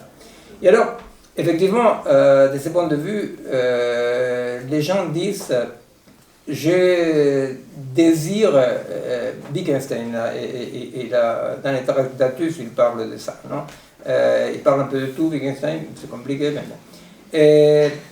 Alors, Wittgenstein, dans les Tractatus, il va dire quelque chose dans ce sens-là. Il dit, comment je peux savoir que quelqu'un a voulu lever les bras, non? Il dit, bon, parce qu'il a levé les bras. Vous comprenez? Wittgenstein, il va s'attaquer à cette idée d'un petit moi dans les moi qui désire et qu'après c'est fait. Vous comprenez? Il va dire non, mais il y a cette unité, non, dans laquelle on sait que quelqu'un a levé le bras, soit parce qu'il a levé le bras, soit parce qu'il était attaché et il fait comme ça, n'est-ce pas? Mais il n'y a pas je veux, il n'y a pas cette instance métaphysique de je veux et après je me donnerai les moyens. La neurophysiologie, quelques ans après la mort de Wittgenstein, quelques décennies après, lui donne raison. C'est-à-dire, aujourd'hui, grâce à l'imagerie cérébrale, on sait que l'acte précède toute décision minimale, n'est-ce pas, conscient ou pas conscient, c'est-à-dire l'acte précède. Alors, cette séparation du désir avec l'effort, c'est incroyable. Alors, un exemple un peu, disons, banal, non? Imaginez-vous quelqu'un qui vraiment a décidé d'une façon tout à fait postmoderne ou hypermoderne, de que tout, il veut avoir toujours les résultats en s'épargnant l'effort, n'est-ce pas? Parce que l'effort, c'est pas bien. Imaginez-vous quelqu'un qui a cette idée pour faire l'amour. Non?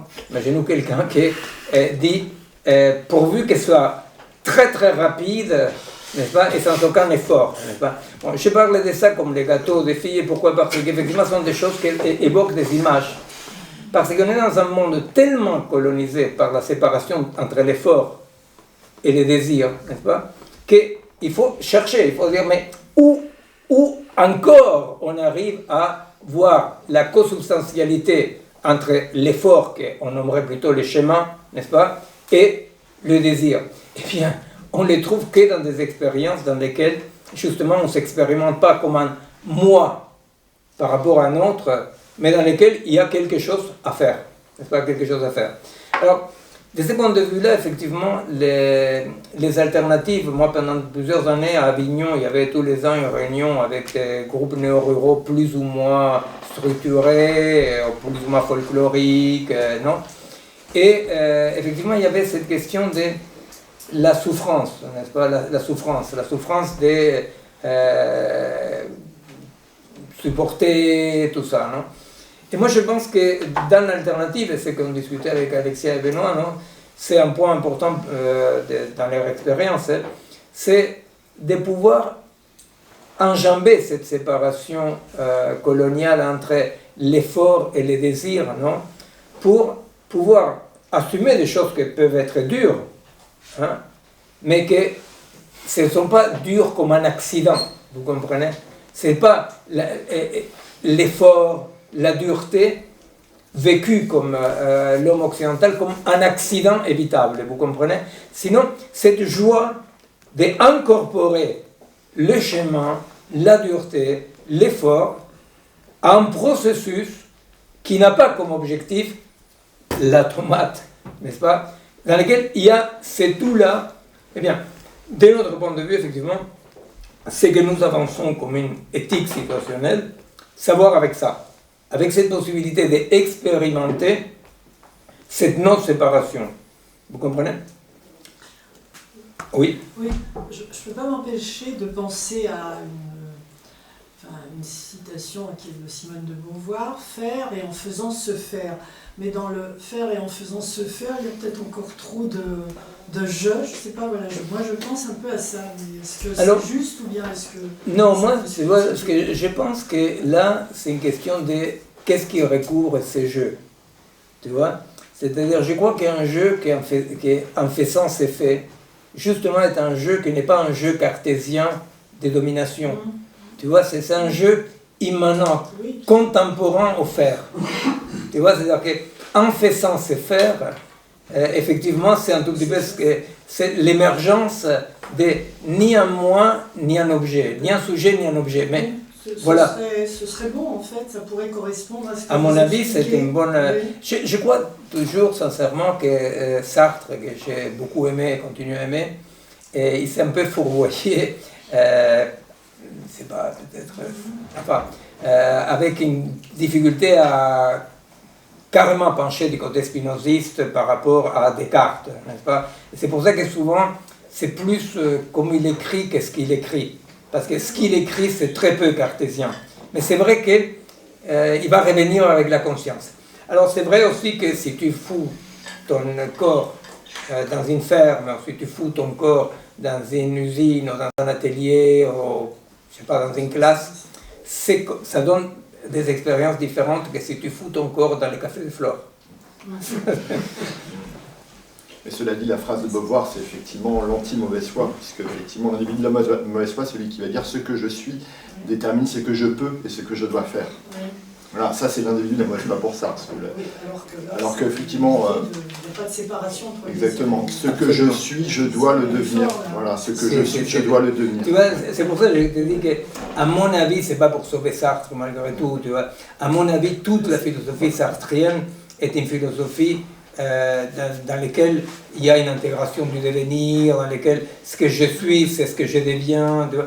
Et même serait d'accord avec cette phrase de Deleuze dans laquelle il va dire il ne s'agit pas de demander qui tu es, mais qu'est-ce que tu fais, comment tu fais, quand tu le fais. Non, c'est-à-dire qui est cette taxinomie, qui n'est pas une taxinomie substantielle, non, de qui tu es, mais et qui va considérer ce que tu fais ou ce que tu ne fais pas comme des accidents collés à la substance, non, mais qui va considérer que ce que pour la philosophie occidentale sont des accidents, bah, ce sont effectivement des possibles. De quoi encore est possible?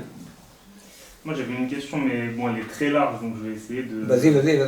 De pas dire n'importe quoi, surtout que c'est un peu... Enfin, je vais essayer de pas dire n'importe quoi, mais en gros, moi ce qui me... Je comprends tout à fait toutes les critiques qu'on peut faire à la philosophie occidentale et à ce jeu justement qui vient dominer et écraser le monde. Et ça, je le conçois complètement et j'arrive à l'entendre, mais ce qui m'embête un peu plus, c'est que il y a quand même une singularité du jeu, je vais m'expliquer, et qui se constitue autour de tout ça et sur laquelle j'ai l'impression depuis le départ on passe un peu au-dessus, qui est en fait, parce que tu parles, enfin, j'ai le sentiment que tu établis toute cette critique à partir de ton concept de l'individuation et de comment repenser cette individuation, etc. Mais sauf que pour moi, et j'ai l'impression que dans la phénoménologie c'est aussi le cas, il y a une différence entre l'individuation et il y a de l'autre côté se rapporter à l'individu en tant qu'individu. Et un peu pour dire de manière vraiment philosophique, je ne vais pas essayer d'être trop chiant philosophiquement, mais tout ce qui va être le Dasein et tout ce genre de choses-là, ou l'ego transcendantal chez Husserl, etc., bah en fait c'est cette singularité du jeu humain qui lui arrive à se rapporter à l'être en tant qu'être. Et ça, mine de rien, enfin je veux dire, on peut en vouloir à tout ce que ça a convoqué après, en effet boule de neige, sur le rapport à la nature, etc., mais ça reste une singularité que le chien, quand il capte les ultrasons, ne peut pas avoir dans son rapport à l'ultrason. Et donc je trouve, enfin voilà, je veux savoir alors, juste comment... je suis d'accord avec tout, juste au chien. Non, mais vraiment. Alors, bien entendu, nous on ne dit pas autre chose, si tu veux, qu'il faut séparer les processus d'individuation du récit de l'individualité. Les problèmes, c'est que de plus en plus, par la production même de l'Occident et la production des sujets, dans le sens des assujettis, individus occidentaux, de plus en plus, il y a une réduction, si tu veux, de ce qui va recouvrir ces jeux. Tu vois? Mais effectivement, c'est ce que je dis même aujourd'hui, c'est-à-dire, ce jeu-là est à géométrie variable. C'est-à-dire, le jeu n'a aucune nécessité, disons, ontologique, tu vois, des substances pour rester collé à l'individu profil occidental. Tu comprends? Alors, absolument.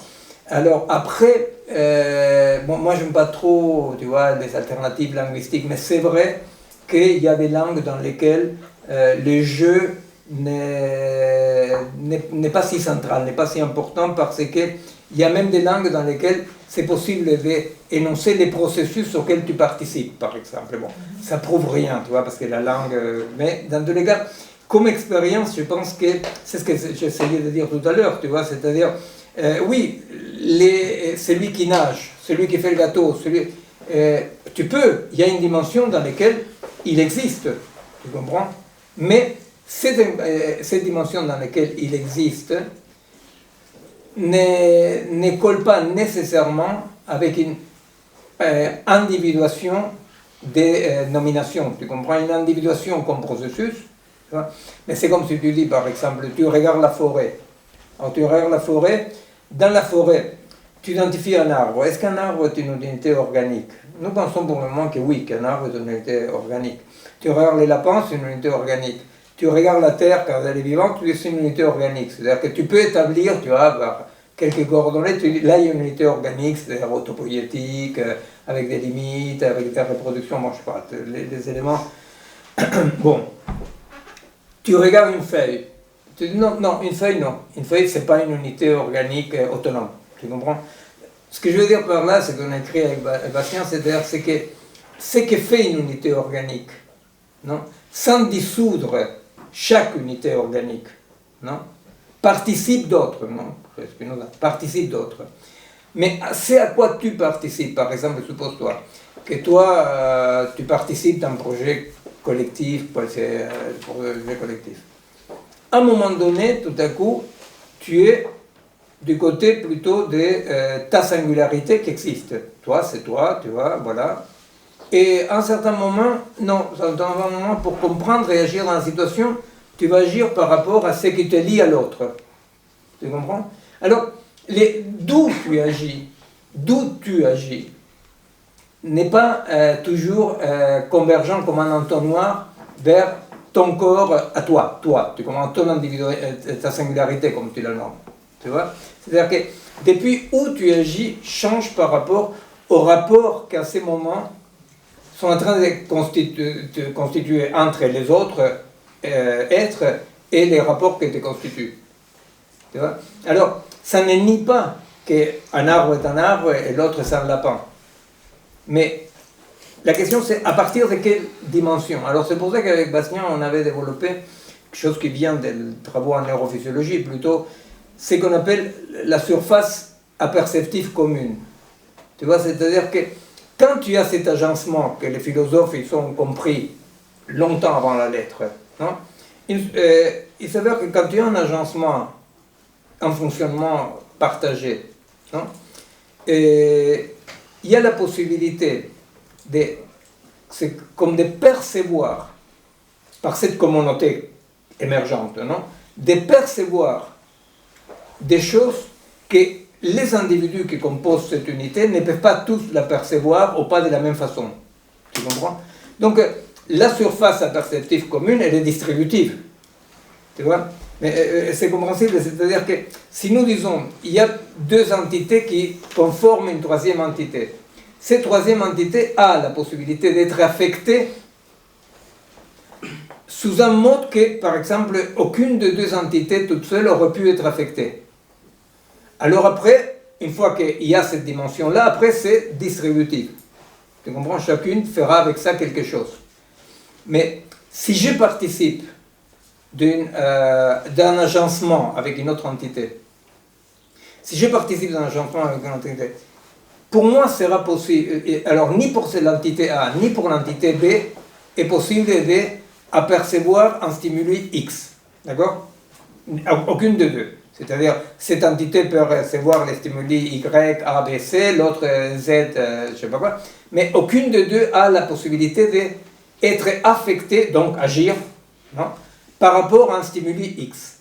Dans l'agencement de ces deux entités, émerge une dimension qui peut apercevoir ou appréhender, comme dirait Whitehead, non, X.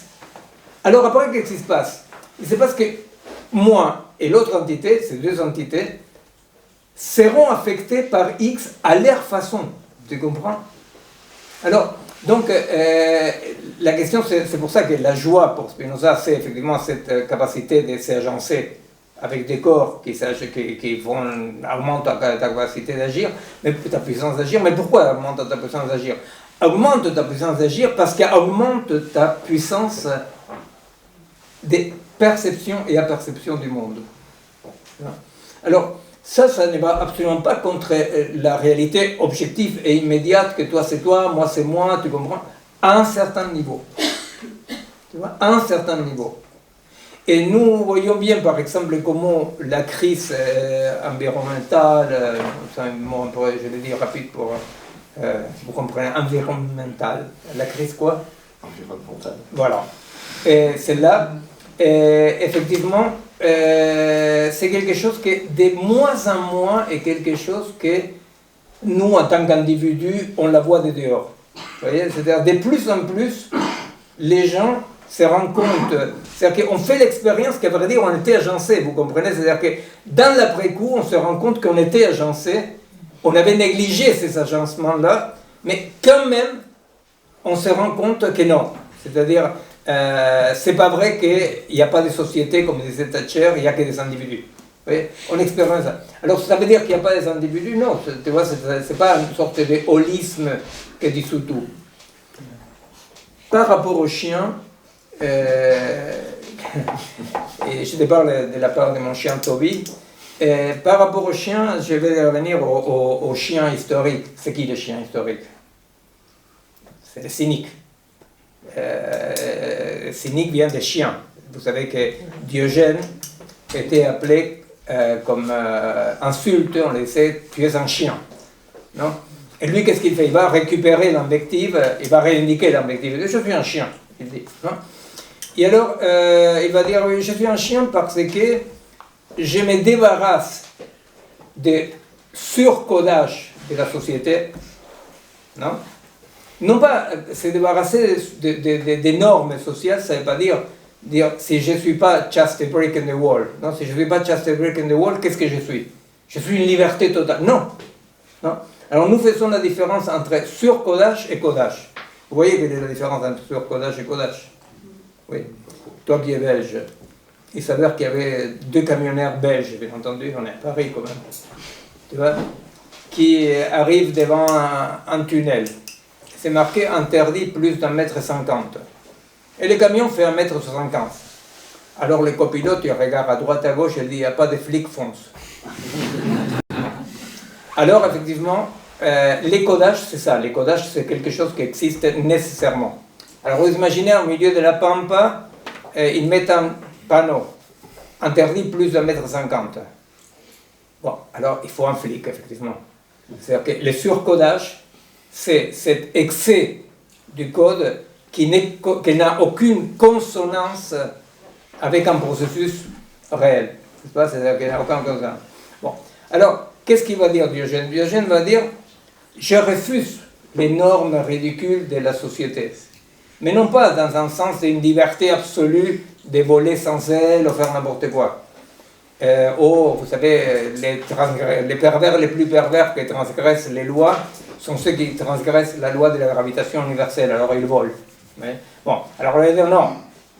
Les chiens, il va dire, les chiens, j'admire les chiens, dit Diogène, parce que les chiens, ils organisent leur vie d'un point de vue tout à fait libre.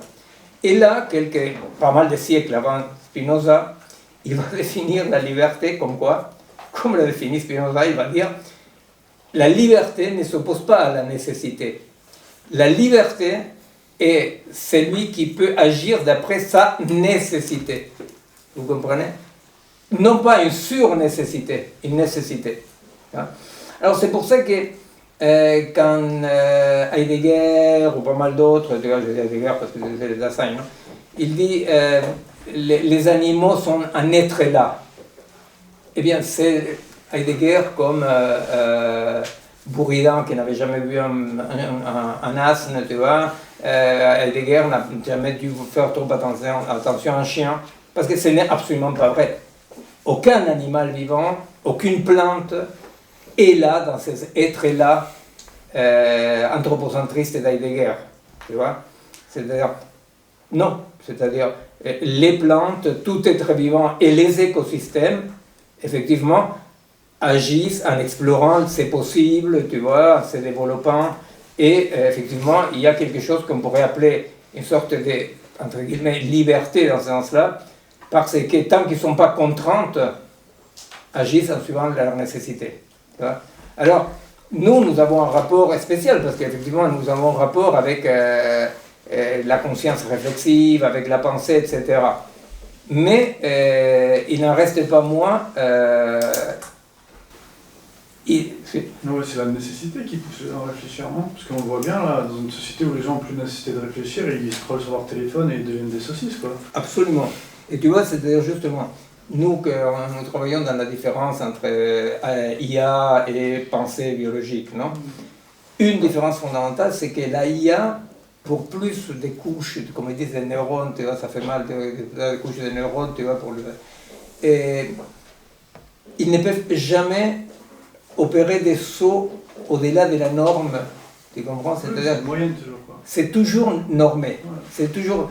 Or, la pensée, c'est ce que tu dis, la pensée, effectivement, une pensée qui n'est pas le surcodage, est une pensée qui correspond à une nécessité, effectivement.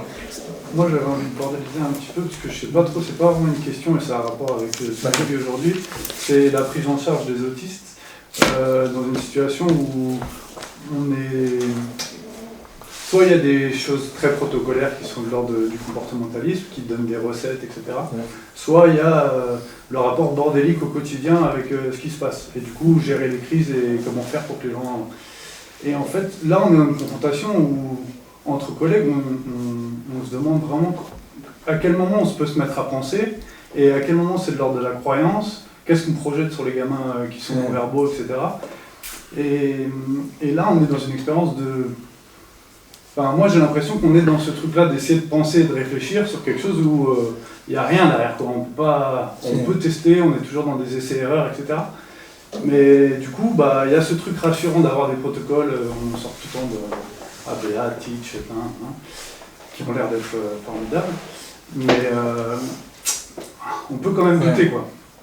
Bah, écoute, c'est un très bon exemple, parce que, si tu veux, bon, moi j'ai travaillé très longtemps en pédopsychiatrie, non? Ouais. Au fait, si tu veux, le problème c'est que par rapport aux enfants autistes, l'enfant autiste, on a presque toujours, sauf quelques exceptions, on l'utilisait comme écran de projection des théories. Ouais. Tu vois, c'est rarissime qu'on puisse produire une connaissance, si par connaissance on appelle cette troisième dimension dans laquelle c'est pas lui, c'est pas moi, c'est quelque chose en commun. C'est rarissime les expériences dans lesquelles il y a eu un essai de produire une connaissance avec l'enfant autiste, tu vois. Et alors, Fernand Deligny, des choses comme ça qu'il a fait, des expériences qu'il a notées, il y a un rapport où sur des années, il théorise, il crée du savoir qui est de l'ordre de la poésie, qui est un mélange de plein de choses, qui peut difficilement passer à la moulinette de l'IA et du coup ça disparaît. Mais il y a eu des tonnes de choses qui se sont passées. Il y a eu des tonnes de choses, sauf que dans cette époque disciplinaire, réactionnaire, tu vois, tu vois, comme moi je travaille en pédopsychiatrie, il n'y avait aucun enfant dans mon service médiqué, par exemple. Aujourd'hui, ils sont médiqués même en dehors du service, tu vois, surtout Mais tu vois, c'est-à-dire, par exemple, toi, tu es dans la clinique, tu peux comprendre très très bien que toi, tu es parent d'un enfant autiste, tu vois. Si tout à coup, tu peux les dresser pour aller au restaurant et que personne ne les regarde et que ce n'est pas un scandale, tout le monde se sent tranquille. Et même, tu sais bien que ça diminue le sadisme familial envers l'enfant. Bon. C'est-à-dire que, donc, on ne va pas juger. Mais la vérité, c'est que dans toutes ces méthodes-là, même y compris la forteresse vite, tu veux t'élèves, je sais pas quoi, dans toutes ces méthodes-là, il y a un manque de cette sagesse pratique qui consiste à... J'ai certaines expériences, certains savoirs, mais qui est l'autre, tu comprends? Mais pas l'autre en tant qu'objet. Tu vois, quand on dit, imagine-toi qu'on reprend la formule, l'objet n'est pas la source du savoir. C'est-à-dire que je n'ai pas trouvé le savoir en regardant l'autiste. Non, il se passe des choses tout le temps. C'est agençant. Et ça, c'est le temps, tu vois, c'est le temps. Il faut quand même une psychiatrie qui refuse la performance adaptative, tu vois, normalisatrice. Ouais, mais est-ce que le monde de la marge, il n'y a pas une place, en fait, les gens qui se marginalisent, qui font, je sais pas, j'imagine le groupe punk qui est sur scène, qui délire, etc. Je veux dire, enfin, on va vers quelque chose qui serait de l'ordre de plus de liberté, d'un truc comme ça qui casserait les codes, qui se casserait, voilà, ce surcodage un peu. Bah, les autistes, ils sont constamment en train de casser ce surcodage-là, et on est dans un rapport où nous, on théorise sur eux des choses. Enfin, moi, j'ai la chance d'avoir grandi avec des frangins autistes, donc depuis petit, j'imagine des choses sur eux. Aujourd'hui, je me retrouve dans un cadre institutionnel où j'essaie de travailler avec ça. Bah, en fait, voilà, quelle liberté on laisse à ce truc-là? Est-ce que c'est baver dans un coin, jouer avec machin, enfin, hein, ou alors c'est gênant parce qu'il est dans un restaurant, donc là tout de suite, hein.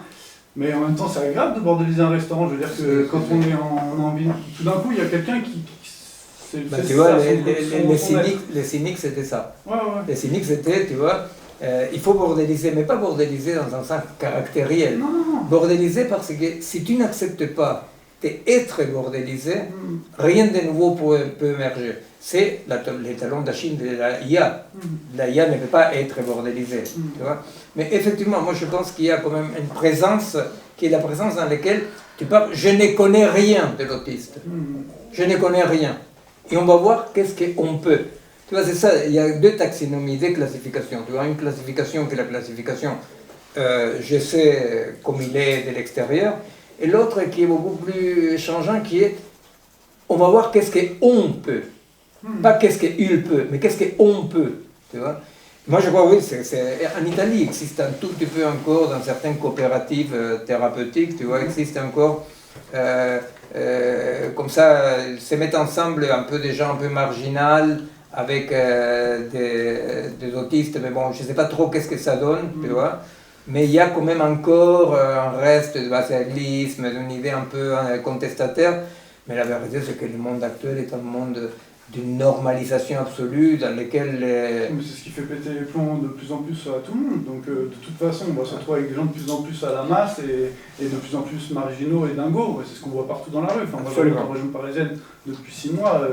Bon, voilà, ça me saute aux yeux partout. Et, bah, donc, de toute façon, là, cette marge, elle est en train de revenir en vague. C'est pas nous en train d'intellectualiser quelque chose, etc.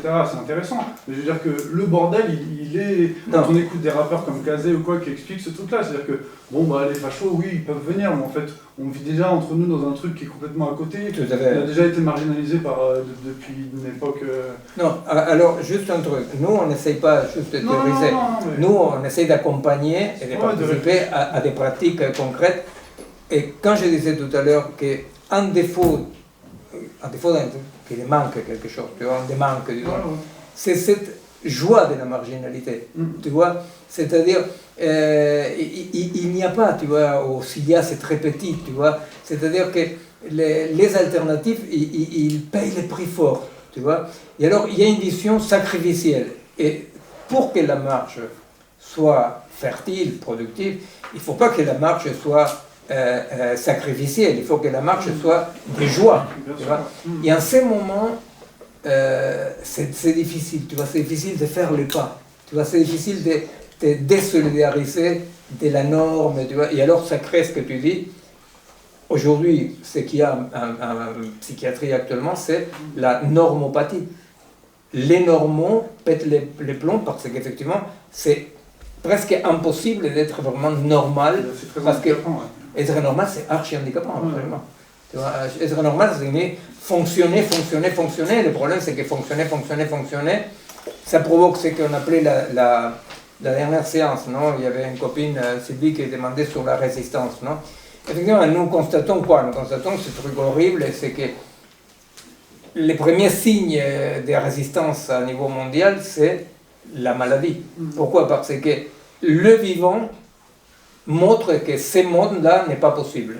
Tu vois? Alors, les cancers, la maladie des arbres, c'est-à-dire qu'il y a quelque chose dans lequel le vivant déclare non possible cette norme.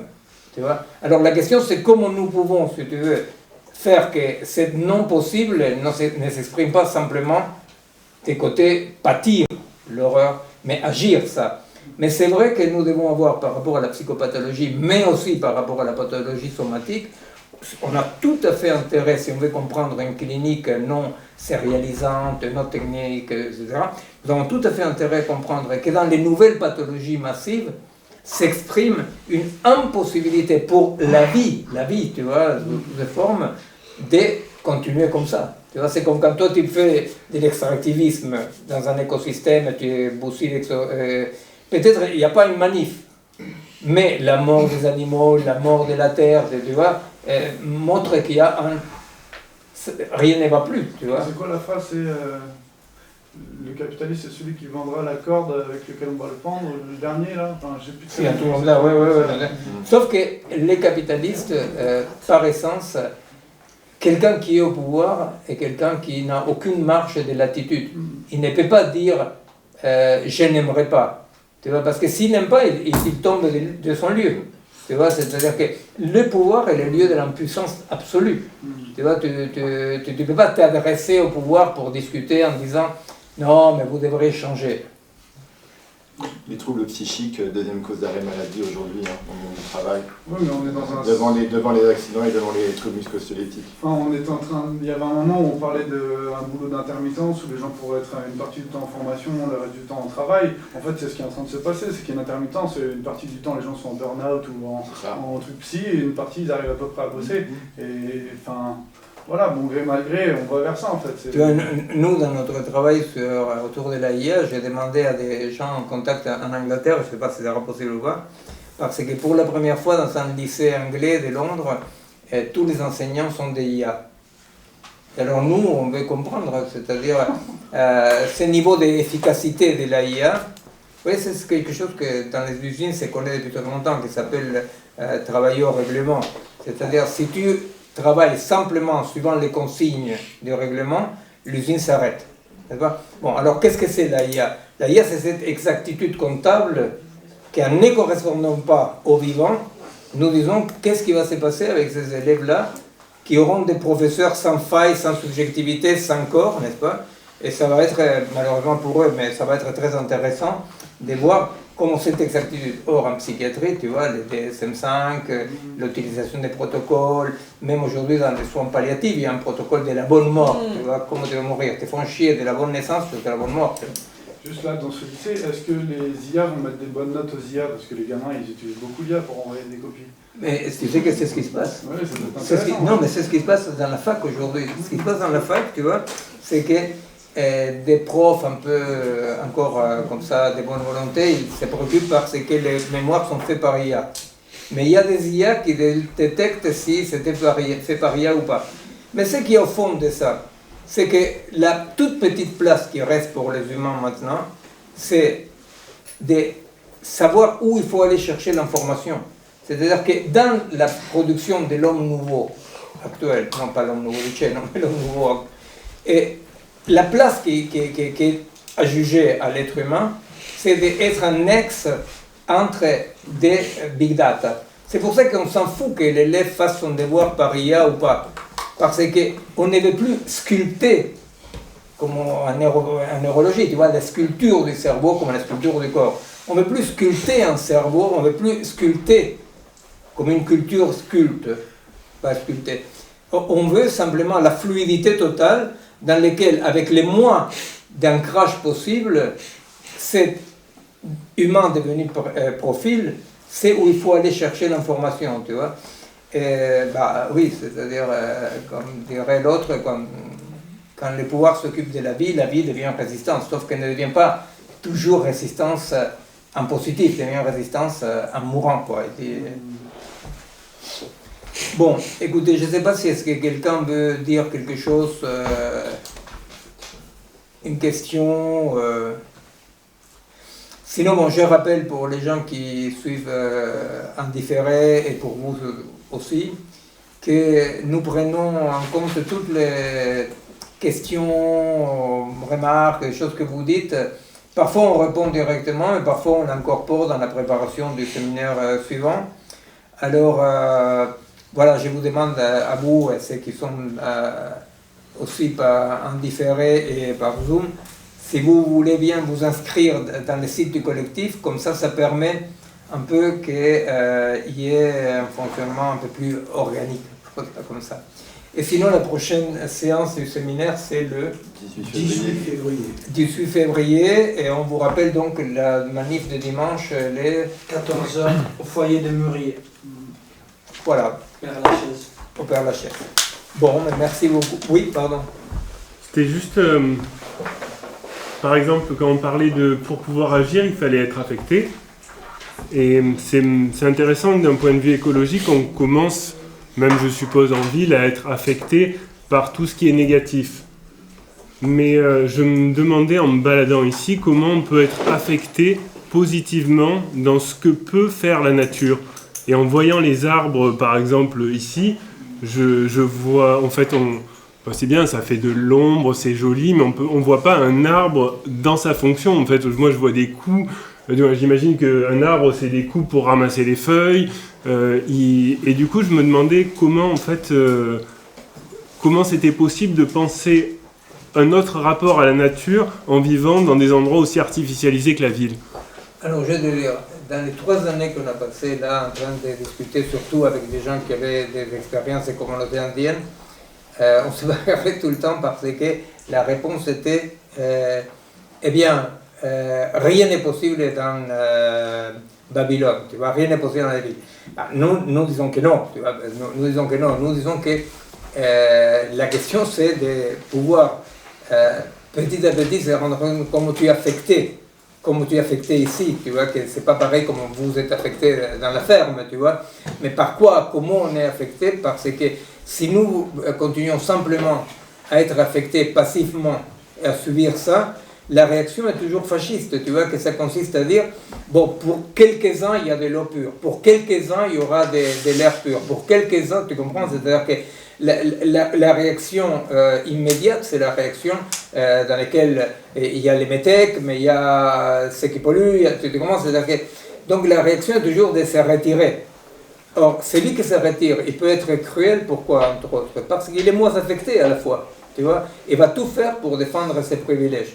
Alors, moi je crois qu'effectivement, c'est très important de développer des pratiques urbaines à partir de pourquoi dans ces quartiers-ci, qui sont les laboratoires sociaux que nous avons fait par exemple en banlieue, tu vois, dans lesquels il s'agit de dire, mais comment le monde existe dans cette situation, tu vois, si le tout se manifeste dans chaque situation, sous quel mode?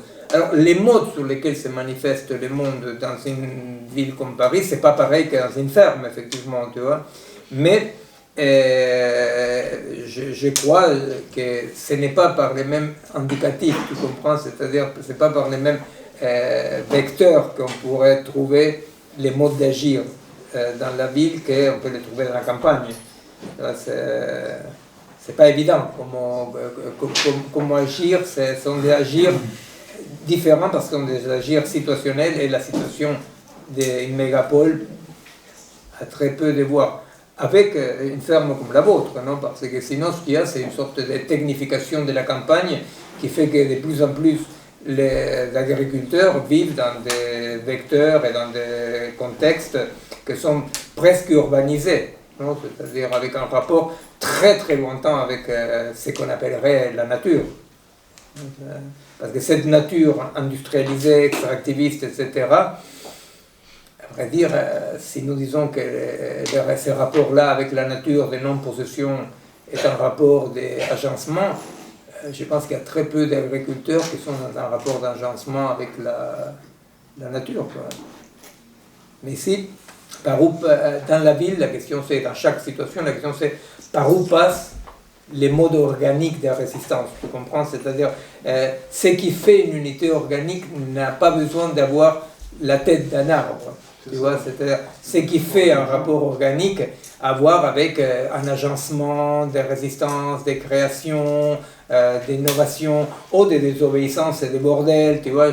Moi, je pense, par exemple, si quelqu'un dans un service de pédopsie essaye, tu vois, de faire quelque chose de différent en rapport avec la souffrance psychique ou avec l'autisme, bah là, qu'est-ce que tu es en train de chercher? Tu es en train de chercher des dimensions organiques possibles.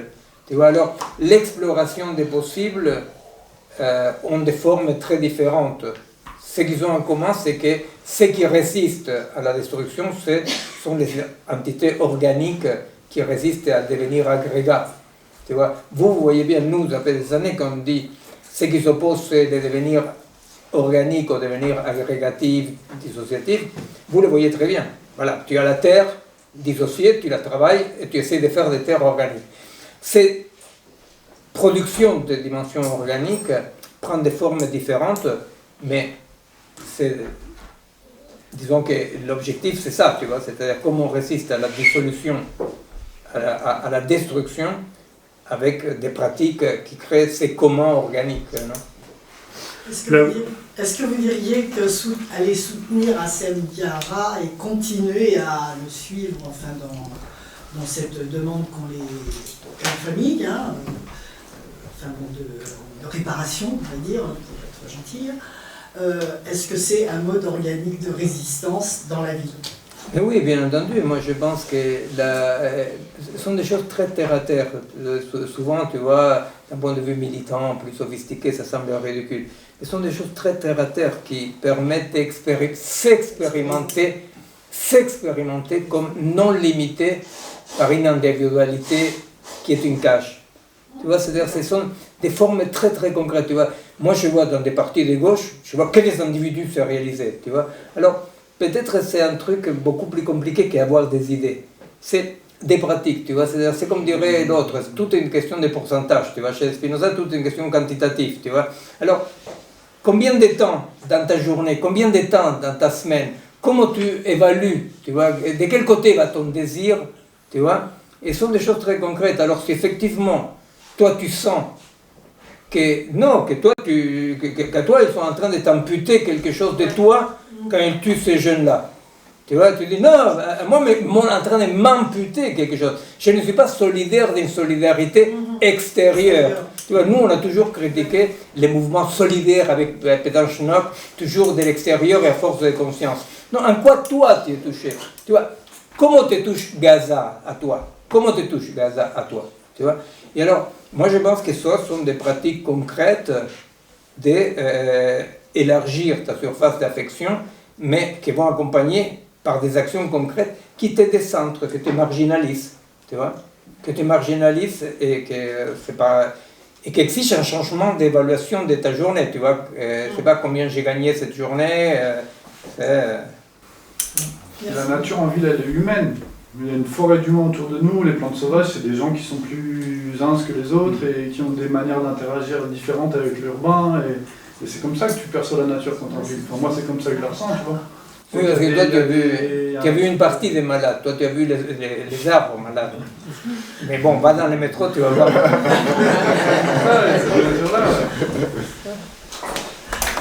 Bon, écoutez.